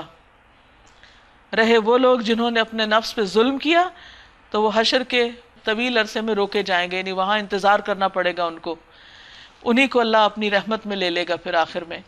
یہی لوگ ہیں جو کہیں گے شکر ہے اس خدا کا جس نے ہم سے غم کو دور کر دیا۔ وَقَالُوا الْحَمْدُ لِلَّهِ الَّذِي أَذْهَبَ عَنَّا الْحَزَنَ، وہ کہیں گے اللہ کا شکر جس نے ہم سے غم دور کر دیا اور بالآخر ہمیں نجات دے دی۔ إِنَّ رَبَّنَا لَغَفُورٌ شَكُورٌ، یقیناً ہمارا رب معاف کرنے والا، قدر فرمانے والا ہے۔ الذی احلنا دار المقامت من فضلہ، جس نے ہمیں اپنے فضل سے ابدی قیام کی جگہ لا ٹھہرایا۔ لا یمسنا فیہا نصب، یہاں ہمیں کوئی تھکاوٹ نہیں ہوتی۔ ولا یمسنا فیہا لغوب، اور نہ ہمیں یہاں کوئی بوریت۔ نہ کوئی مشقت، نہ کوئی تکان. والذین کفروا، اس کے برعکس وہ لوگ جنہوں نے کفر کیا، لہم نار جہنم، ان کے لیے جہنم کی آگ ہے، لا یقضی علیہم فیموتوا، نہ ان کا فیصلہ کیا جائے گا کہ وہ مر جائیں، یعنی ان کا قصہ نہیں پاک کیا جائے گا. ولا یخفف عنہم من عذابها، اور نہ ان کے عذاب میں کسی قسم کی کوئی کمی کی جائے گی. کذالک نجزی کل کفور، اسی طرح ہم ہر ناشکرے کو جزا دیں گے. یعنی جس نے اللہ کی بات نہیں مانی، اللہ کے احکامات کی ناقدری کی، پھر قیامت کے دن وہ اس انجام سے دوچار ہوگا. وَهُمْ يَسْتَرِخُونَ فِيهَا، اور وہ اس میں چیخیں گے، چیخ چیخ کے کہیں گے، ربنا اخرجنا، اللہ ہم کو یہاں سے نکال، نعمل صالحا، ہم کوئی اچھے کام کر کے آئیں، غیر الذی کننا نعمل، ان کاموں کو سوا جو ہم کرتے رہے. یا رب تو ہمیں اس مصیبت سے نکال، اس جہنم سے نکال، تاکہ اب ہم اپنی اصلاح کر کے آئیں. اللہ تعالیٰ اس موقع پر ان کی اس مشکلوں کا آسان نہیں کریں گے، بلکہ فرمائیں گے اولم نعمرکم، کیا ہم نے تم کو اتنی عمر نہیں دی تھی، ما یتذکر فیہ من تذکر، کہ جس میں جو نصیحت لینا چاہتا تھا نصیحت لے سکتا تھا. نبی صلی اللہ علیہ وسلم نے فرمایا اللہ تعالیٰ اس بندے کا عذر پورا کر دیتے ہیں جسے اللہ نے 60-70 سال تک زندگی عطا فرمائی ہو، اللہ اس کا عذر پورا کر دیتے ہیں، اس کے بعد اس کے پاس کوئی بہانہ نہیں رہ جاتا کہ میں اچھے کام نہیں کر سکا. وَجَاءَكُمُ النَّذِيرُ، اور تمہارے پاس ڈرانے والا بھی آیا تھا، اللہ نے ساری حجت تمام کر دی، لیکن تم نے اپنا طرز عمل نہیں بدلا. فَذُوقُوا، پس چکھو، فَمَا لِلظَّالِمِينَ مِن نَصِيرٍ، ظالموں کا آج کوئی بھی مددگار نہیں. ان اللہ عالم غیب السماوات والارض، بے شک اللہ آسمانوں اور زمین کی ہر پوشیدہ چیز سے واقف ہے. وہ تو سینوں کے بھید تک جانتا ہے، سب کا پتہ ہے کہ کون کہاں مستی کر رہا ہے، کون کہاں اللہ کی بات نہیں مان رہا اور نہیں ماننا چاہتا. وہی تو ہے جس نے تم کو زمین میں جانشین بنایا. اب جو کوئی کفر کرتا ہے اس کے کفر کا وبال اسی پر ہے، اور کافروں کو ان کا کفر اس کے سوا کوئی ترقی نہیں دیتا کہ ان کے رب کا غضب ان پر زیادہ سے زیادہ بھڑکتا چلا جا رہا ہے. کافروں کے لیے خسارے میں اضافے کے سوا کوئی ترقی نہیں. اے نبی صلی اللہ علیہ وسلم ان سے کہیے، کبھی تم نے دیکھا بھی ہے اپنے ان شریکوں کو جنہیں تم خدا کو چھوڑ کر پکارا کرتے ہو؟ مجھے بتاؤ انہوں نے زمین میں کیا پیدا کیا ہے؟ اللہ کے سوا تم جس کسی کی طرف بھی متوجہ ہوتے ہو، اس سے اپنی حاجتیں بیان کرتے ہو اور اس سے تم مدد چاہتے ہو، بتاؤ ان کا کارنامہ کیا ہے، انہوں نے بنایا کیا ہے، وہ کس چیز کے مالک ہیں، یا آسمانوں میں ان کی کیا شرکت ہے، یعنی اللہ تعالیٰ کے اختیارات میں سے ان کے پاس کون سا اختیار ہے؟ اگر یہ نہیں بتا سکتے تو ان سے پوچھئے کیا ہم نے انہیں کوئی تحریر لکھ کے دی ہے؟ کیا اس بات کی کوئی اجازت ریٹن ہے ان کے پاس جس کی بنا پر یہ اپنے شرک کے لیے کوئی صاف سند رکھتے ہوں؟ نہیں، بلکہ یہ ظالم ایک دوسرے کو محض فریب کے جھانسے دیے جا رہے ہیں. حقیقت یہ ہے کہ اللہ ہی ہے جو آسمانوں اور زمین کو ٹل جانے سے روکے ہوئے ہے، ورنہ اس شرک پر تو زمین آسمان پھٹ پڑیں، اور اگر وہ ٹل جائیں تو اللہ کے بعد کوئی دوسرا تھامنے والا نہیں. مثلا جب زلزلہ آتا ہے، اگر اللہ تعالیٰ اس کو روکے نہیں، کوئی ہے روکنے والا؟ کوئی ہے کنٹرول کر سکے؟ کوئی بھی نہیں. تو اسی طرح اگر آسمان ٹوٹ کے گرنے لگے تو کوئی ہے جو اس کو تھام لے کہ نہیں یہ چھت نہ گرے ہم پر؟ بے شک اللہ بڑا حلیم اور درگزر فرمانے والا ہے کہ تمہارے ایسے بڑے بڑے کرتوت دیکھ کر اور ایسے گناہ دیکھ کر بھی وہ تمہیں معاف کر رہا ہے، مہلت دے رہا ہے کہ شاید تم درست ہو جاؤ، اصلاح کر لو. یہ لوگ کڑی کڑی قسمیں کھا کر کہا کرتے تھے، اگر کوئی خبردار کرنے والا ان کے ہاں آیا ہوتا تو یہ دنیا کی ہر دوسری قوم سے بڑھ کر راہ راست پہ ہوتے. مگر جب خبردار کرنے والا ان کے پاس آ گیا، نبی صلی اللہ علیہ وسلم تشریف لے آئے، تو ان کی آمد نے ان کے اندر حق سے فرار کے سوا کسی چیز میں اضافہ نہیں کیا. انہوں نے ماننے کی بجائے ان سے دوری اختیار کر لی. یہ زمین میں اور زیادہ تکبر کرنے لگے اور بری بری چالیں چلنے لگے، حالانکہ یہ بری چالیں اپنے چلنے والوں ہی کو لے بیٹھتی ہیں. اب کیا یہ لوگ اس کا انتظار کر رہے ہیں کہ پچھلی قوموں کے ساتھ اللہ کا جو طریقہ رہا ہے وہی ان کے ساتھ بھی برتا جائے؟ یعنی جیسے وہ ایلیمینیٹ کر دی گئی، ان کو تباہ کر دیا گیا، تو یہ بھی وہی انجام دیکھنا چاہتے ہیں؟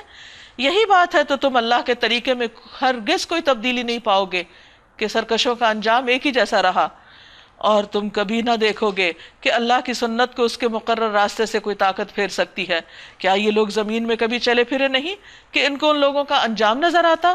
یعنی تباہ شدہ بستیوں کے کھنڈرات دیکھ کر کوئی سبق لیتے جو ان سے پہلے گزر چکے اور ان سے بہت زیادہ طاقتور تھے. اللہ کو کوئی چیز عاجز کرنے والی نہیں، نہ آسمانوں میں اور نہ زمین میں، وہ سب کچھ جانتا ہے اور ہر چیز پر قدرت رکھتا ہے۔ اگر کہیں وہ لوگوں کو ان کے کرتوتوں پر پکڑتا تو زمین میں کسی نفس کو جیتا نہ چھوڑتا، مگر وہ انہیں ایک مقرر وقت تک کے لیے مہلت دے رہا ہے۔ پھر جب ان کا وقت آ پورا ہوگا تو اللہ اپنے بندوں کو دیکھ لے گا، ان کا حساب لے لے گا۔ سورۃ یاسین۔ بسم اللہ الرحمن الرحیم۔ یاسین یاسین والقرآن الحکیم، قسم ہے قرآن کی جو حکمت والا ہے، حکمت سے لبریز۔ انک لمن المرسلین، بے شک آپ اے محمد صلی اللہ علیہ وسلم البتہ رسولوں میں سے ہیں۔ آپ کی رسالت پر یہ قرآن گواہ ہے جو آپ پر نازل کیا جا رہا ہے، جو آپ کے حق میں گواہی دے رہا ہے۔ علی صراط مستقیم، بالکل سیدھے رستے پر ہے۔ اگر یہ لوگ آپ کی مخالفت کر رہے ہیں تو آپ پریشان نہ ہوں، اللہ آپ کی گواہی دیتا ہے کہ جو کچھ آپ کر رہے ہیں وہ درست کر رہے ہیں۔ تنزیل العزیز الرحیم، عزیز الرحیم کی طرف سے نازل کردہ ہے یہ کتاب، جو ایک طرف زبردست بھی ہے اور دوسری طرف رحم فرمانے والا۔ لتنذر قوما، کس لیے آئی ہے یہ کتاب؟ تاکہ تم ایک ایسی قوم کو خبردار کرو، ما انذر آباؤہم، جن کے باپ دادا خبردار نہ کیے گئے، وہ جہالت کے اندھیروں میں پڑے رہے۔ فہم غافلون، تو وہ غفلت میں پڑے ہوئے ہیں، کیونکہ ان کے پاس کبھی ہدایت آئی نہیں، اس لیے یہ سیدھے رستے پر نہیں۔ تو آپ کو اس لیے بھیجا گیا کہ ان کی اس غفلت سے ان کو جگائیں، لیکن یہ لوگ جاگنے کا نام نہیں لیتے۔ لقد حق القول على اکثرهم فهم لا يؤمنون، ان میں سے اکثر لوگ فیصلہ عذاب کے مستحق ہو چکے ہیں، اسی لیے وہ ایمان نہیں لاتے۔ یعنی انہوں نے ضد اور ہٹ دھرمی شروع کر رکھی ہے اور نصیحت پہ کان ہی نہیں دھرتے، اس لیے ان سے ایمان لانے کی توقع بھی نہیں۔ ہم نے ان کی گردنوں میں طوق ڈال دیے ہیں جن سے وہ ٹھوڑیوں تک جکڑے گئے۔ گردن میں جب طوق ہو تو انسان جھک نہیں سکتا۔ اسی طرح ان لوگوں کے اندر جو انا اور تکبر ہے، اس کی وجہ سے یہ سچی بات کے آگے جھک نہیں رہے، بات نہیں مانتے، تکبر کا شکار ہیں، اس لیے وہ سر اٹھائے کھڑے ہیں، اپنے آپ کو بڑی چیز سمجھتے ہیں۔ ان کے اندر کی اکڑ ایسی ہے، ہم نے ایک دیوار ان کے آگے کھڑی کر دی، اس لیے وہ اپنے مستقبل کے بارے میں کچھ نہیں سوچتے۔ ایک ان کے پیچھے کھڑی کر دی، ماضی کی قوموں سے کوئی سبق نہیں لے رہے، اور ہم نے انہیں ڈھانک دیا، لہٰذا ان کو کوئی روشنی نظر نہیں آ رہی۔ فَهُمْ لَا يُبْصِرُونَ، پھر وہ اب دیکھتے نہیں ہیں۔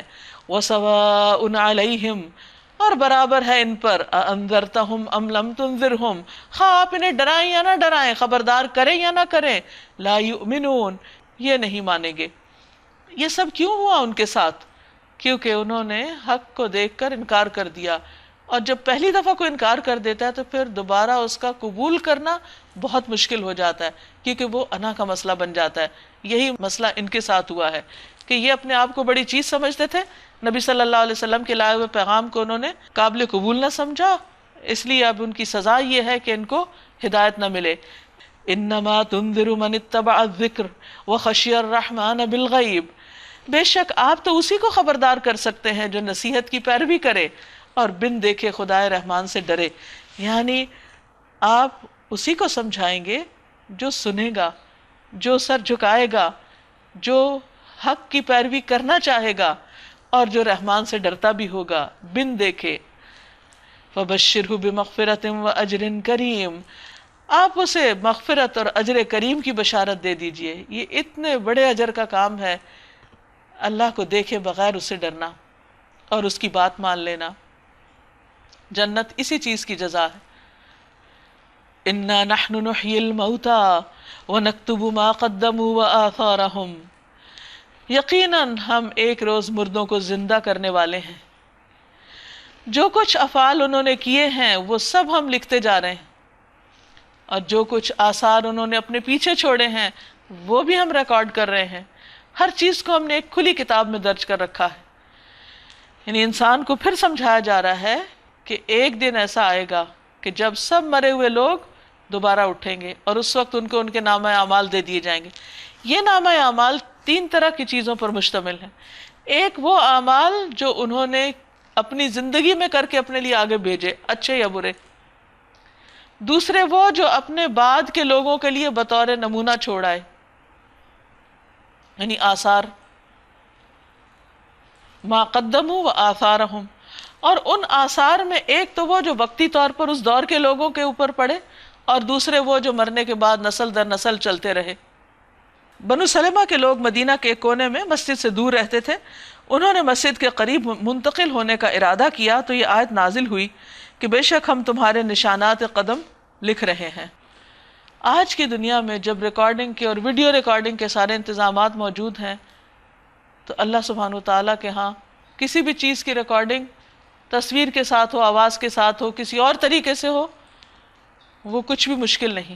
اللہ نے واضح طور پہ بتا دیا کہ قیامت کے دن تمہارا سب کیا دھرا سامنے آ جائے گا، وہ جو تم نے اپنی زندگی میں کیا، وہ جو تمہارے بعد تمہارے طریقے پہ لوگ چلتے رہے، اور جو تم نے اپنے آس پاس اثرات چھوڑے۔ تو انسان کو بہت کانشیس ہو کے زندگی بسر کرنی چاہیے۔ ہمارے عمل صرف وہ عمل نہیں جو ہم اس وقت کر رہے ہیں، ہمیں دیکھ کر اور جو لوگ جو کچھ کریں گے وہ بھی ہمارے ذمہ آئے گا۔ نبی صلی اللہ علیہ وسلم نے فرمایا کہ مرنے کے بعد انسان کی کتاب اعمال بند ہو جاتی سوائے 3 چیزوں کے۔ وہ کیا ہیں؟ ولد صالح یدعو لہ، نیک اولاد جو والدین کے لیے دعائیں کرے، ان کی دعائیں سنی جاتی ہیں اور والدین کو فائدہ پہنچتا ہے۔ او یا اس کے علاوہ صدقۃ جاریہ، ایسی جگہ انسان مال خرچ کر جائے یا وصیت کر جائے جو نیکی کے کاموں میں لگے، اور پھر وہ نیکی جب تک ہوتی رہے تو صدقہ اس کا پھلتا پھولتا رہے اور اس کا اجر بڑھتا رہے اور وہ بھی لکھا جاتا رہے۔ اور تیسری چیز او علم ینتفع بہ، ایسا علم سکھا جائے جس سے لوگ فائدہ اٹھائیں، چاہے خود ایسے شاگرد تیار کرے یا کتابیں لکھے یا کسی بھی اور ذریعے سے علم کو پروموٹ کرے۔ تو مر بھی جائے انسان تو اس کے سکھائے ہوئے، اس کے لکھے ہوئے، اس کے پڑھائے ہوئے جو لوگ ہوں گے وہ اس کے لیے جو بھی وہ عمل کریں گے وہ سکھانے والے کو فائدہ دے گا۔ تو اس لیے ہم سب کو زندگی ایسے گزارنی چاہیے کہ صرف آج نہیں کل کے لیے بھی کام کریں، صرف اپنی زندگی میں نہیں اپنے مرنے کے بعد تک کے لیے بھی آثار چھوڑیں۔ پھر ایک مستی کی مثال یہاں دی گئی، وَاضْرِبْ لَهُمْ مَثَلًا أَصْحَابَ الْقَرْيَةِ إِذْ جَاءَهَا الْمُرْسَلُونَ، انہیں مثال کے طور پر اس بستی والوں کا قصہ سناؤ جبکہ اس میں رسول آئے تھے۔ ہم نے ان کی طرف 2 رسول بھیجے اور انہوں نے دونوں کو جھٹلا دیا، پھر ہم نے تیسرا مدد کے لیے بھیجا اور ان سب نے کہا ہم تمہاری طرف رسول کی حیثیت سے بھیجے گئے، یعنی انہوں نے اپنے آپ حیثیت رسول کے قوم کے سامنے انٹروڈیوس کیا۔ بستی والوں نے کہا تم کچھ نہیں مگر ہم جیسے چند انسان۔ ہر قوم کو یہی مسئلہ ہوا کہ ہم انسانوں کو کیسے رسول مانیں۔ یہ بھی ایک کبر کی بات تھی، تکبر کی، کہ ہم بڑی چیز ہیں، تم ہمیں کیوں نصیحت کرنے آ گئے ہو۔ اور خدا رحمان نے ہرگز کوئی چیز نازل نہیں کی، تم محض جھوٹ بولتے ہو۔ رسولوں نے کہا ہمارا رب جانتا ہے کہ ہم ضرور تمہاری طرف رسول بنا کر بھیجے گئے ہیں اور ہم پر صاف صاف پیغام پہنچا دینے کے سوا کوئی ذمہ داری نہیں۔ لیکن بستی والے نہ مانے، کہنے لگے ہم تو تمہیں اپنے لیے فعال بد سمجھتے ہیں، منحوس سمجھتے ہیں، اگر تم باز نہ آئے تو ہم تم کو سنسار کر دیں گے اور ہم سے تم بڑی دردناک سزا پاؤ گے۔ رسولوں نے جواب دیا تمہاری فعال بد تو تمہارے اپنے ساتھ لگی ہوئی ہے، یعنی تم جو مان نہیں رہے تو یہی تمہارے لیے نحوست کا سبب ہے۔ کیا یہ باتیں تم اس لیے کر رہے ہو کہ تمہیں نصیحت کی گئی؟ اصل بات یہ ہے کہ تم حد سے گزرے ہوئے لوگ ہو۔ وَجَاءَ مِنْ أَقْصَى الْمَدِينَةِ رَجُلٌ يَسْعَىٰ قَالَ يَا قَوْمِ اتَّبِعُوا الْمُرْسَلِينَ اتَّبِعُوا مَن لَّا يَسْأَلُكُمْ أَجْرًا وَهُم مُّهْتَدُونَ۔ اتنے میں شہر کے دور دراز گوشے سے ایک شخص دوڑتا ہوا آیا، بولا اے میری قوم کے لوگو، رسولوں کی پیروی اختیار کر لو، پیروی کرو ان لوگوں کی جو تم سے کوئی اجر نہیں مانگتے اور ٹھیک راستے پر ہیں۔ وآخر دعوانا ان الحمد للہ رب العالمین۔ ناظرین، اس وقت ہم 22واں پارہ مکمل کر چکے ہیں۔ آپ میں سے جو لوگ اپنے تاثرات بیان کرنا چاہیں اس پارے سے، جو سیکھا ہے یا کوئی نئی بات آپ کو سمجھ آئی ہے، تو آپ دوسروں کے ساتھ شیئر کیجیے۔ آج ہم جس دور میں کھڑے ہیں، مجھے ایسا محسوس ہوتا ہے کہ جیسے ہم نے بھی بہت ناشکری کی ہے تو اللہ تعالیٰ نے پہلے ہمارا آدھا ملک چھینا ہے، اور اس وقت بھی جو ہم اللہ کی بہت ناشکری کر رہے ہیں، جو اتنی اعلیٰ نعمت اللہ نے ہمیں دی ہے، اتنا بہترین خطہ زمین دیا، اس کی ہم قدر نہیں کر رہے۔ تو آج ہمارے ساتھ بھی ایسا کچھ ہو رہا ہے۔ سورہ احزاب کی آیت 59 میں اللہ سبحانہ تعالیٰ فرماتے ہیں نبی صلی اللہ علیہ وسلم اپنی بیویوں، بیٹیوں اور اہل ایمان کی عورتوں سے کہہ دو کہ اپنے اوپر چادروں کے پلو لٹکا لیا کریں. تو اس کا مطلب ہے کیونکہ آج کل لوگ بہت یہ کہتے ہیں کہ یہ حکم صرف ازواج مطہرات کے لیے تھا، ہم لوگوں کے لیے نہیں ہے. تو یہاں صاف بالکل واضح طور پہ کہا گیا اے ایمان والوں، اہل ایمان کی عورتوں سے بھی یہ کہہ دیا کریں کہ جب باہر نکلیں تو یعنی نبی صلی اللہ علیہ وسلم سے کہا گیا کہ آپ ایمان والی عورتوں سے بھی جی کہیے. بالکل. تو ہم اگر ایمان والے ہیں تو یہ حکم ہمارے لیے بھی ہے. جی یہ ہم اگر ایمان والے ہیں تو اس میں کوئی ڈاؤٹ نہیں ہے کہ یہ حکم ہمارے لیے نہیں ہے، بالکل واضح حکم ہے، کوئی گھما پھرا کے بات نہیں کی گئی ہے، بالکل واضح الفاظ میں ہمیں کہا گیا. اور اس کے علاوہ سورہ سبا سے ہمیں یہ سبق ملتا ہے کہ جو اللہ سبحانہ تعالیٰ فرماتے ہیں لَإِن شَكَرْتُمْ لَأَزِيدَنَّكُمْ، اگر تم شکر کرو گے تو میں تمہاری نعمتوں میں اضافہ کروں گا. لَإِن كَفَرْتُمْ إِنَّ عَذَابِي شَدِيدٌ. سورہ فاتر کی آیت نمبر 12 کے اندر اللہ تعالیٰ نے 2 دریاؤں کا ذکر کیا ہے کہ ایک میٹھا ہے اور ایک نمکین کڑوا ہے، اور دونوں میں ہی فائدے ہیں، دونوں سے ہم فائدے حاصل کرتے ہیں. تو ہم لوگ جو عام چیزوں میں ایسا کرتے ہیں کہ اچھے لوگ اچھی چیزیں یہ تو ہم برداشت کرتے ہیں، ہمیں اچھا لگتا ہے یہ، لیکن جو اچھے اخلاق کے نہیں ہوتے ہیں یا اچھی چیزیں نہیں ہوتی ہیں تو ہم اس کو نہیں برداشت کرتے ہیں نا، اس کے ساتھ برا رویہ اختیار کرتے ہیں، کہتے ہیں کہ یہ کیوں ہے. تو حالانکہ اللہ تعالیٰ کہہ رہا ہے کہ دونوں ہی چیزیں، دونوں میں ہی فائدے ہیں، دونوں ہی لوگوں میں فائدے ہیں، بس ضرورت اس بات کی کہ ہمیں وہ خیر نکالنی آنی چاہیے کہ خیر کس طرح نکالنی ہے اس میں. آیت حجاب کے حوالے سے ایک پچھلے دنوں بہت پیاری بات میرے مطالعے میں آئی تھی کہ جس طرح ہم کہتے ہیں کہ بہت اسپیشل چیزیں ہوتی ہیں جو کورڈ ہوتی ہیں، اللہ تعالیٰ کی ذات ہے، بہت اسپیشل ہے، نور ہے اللہ تعالیٰ اور وہ بھی مستور ہیں. اسی طرح خانہ کعبہ کہ کوئی عام گھر نہیں ہے اور وہ بھی کورڈ ہے. بالکل اسی طرح قرآن میں جس طرح اللہ تعالیٰ نے فرمایا کہ مسلم عورت جو ہے وہ بہت اسپیشل ہے، اسی لیے اس کو بھی کور کرنے کا حکم ہے. سورہ یاسین سے آج ہمیں بہت تھاٹ پرووکنگ میسیج ملتا ہے کہ ہم کیا آثار اپنی موت کے بعد کے لیے چھوڑ کے جا رہے ہیں دنیا میں.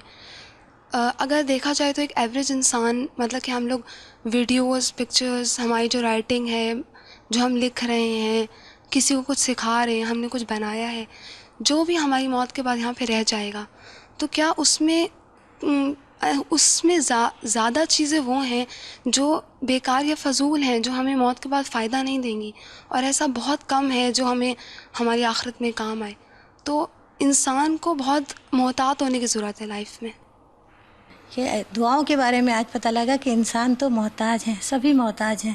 تو ہم لوگوں کو اپنی دعاؤں کا جائزہ لینا چاہیے، جس طرح کہ آپ صلی اللہ علیہ وسلم نے بھی جنگ بدر میں رو کے دعا مانگی.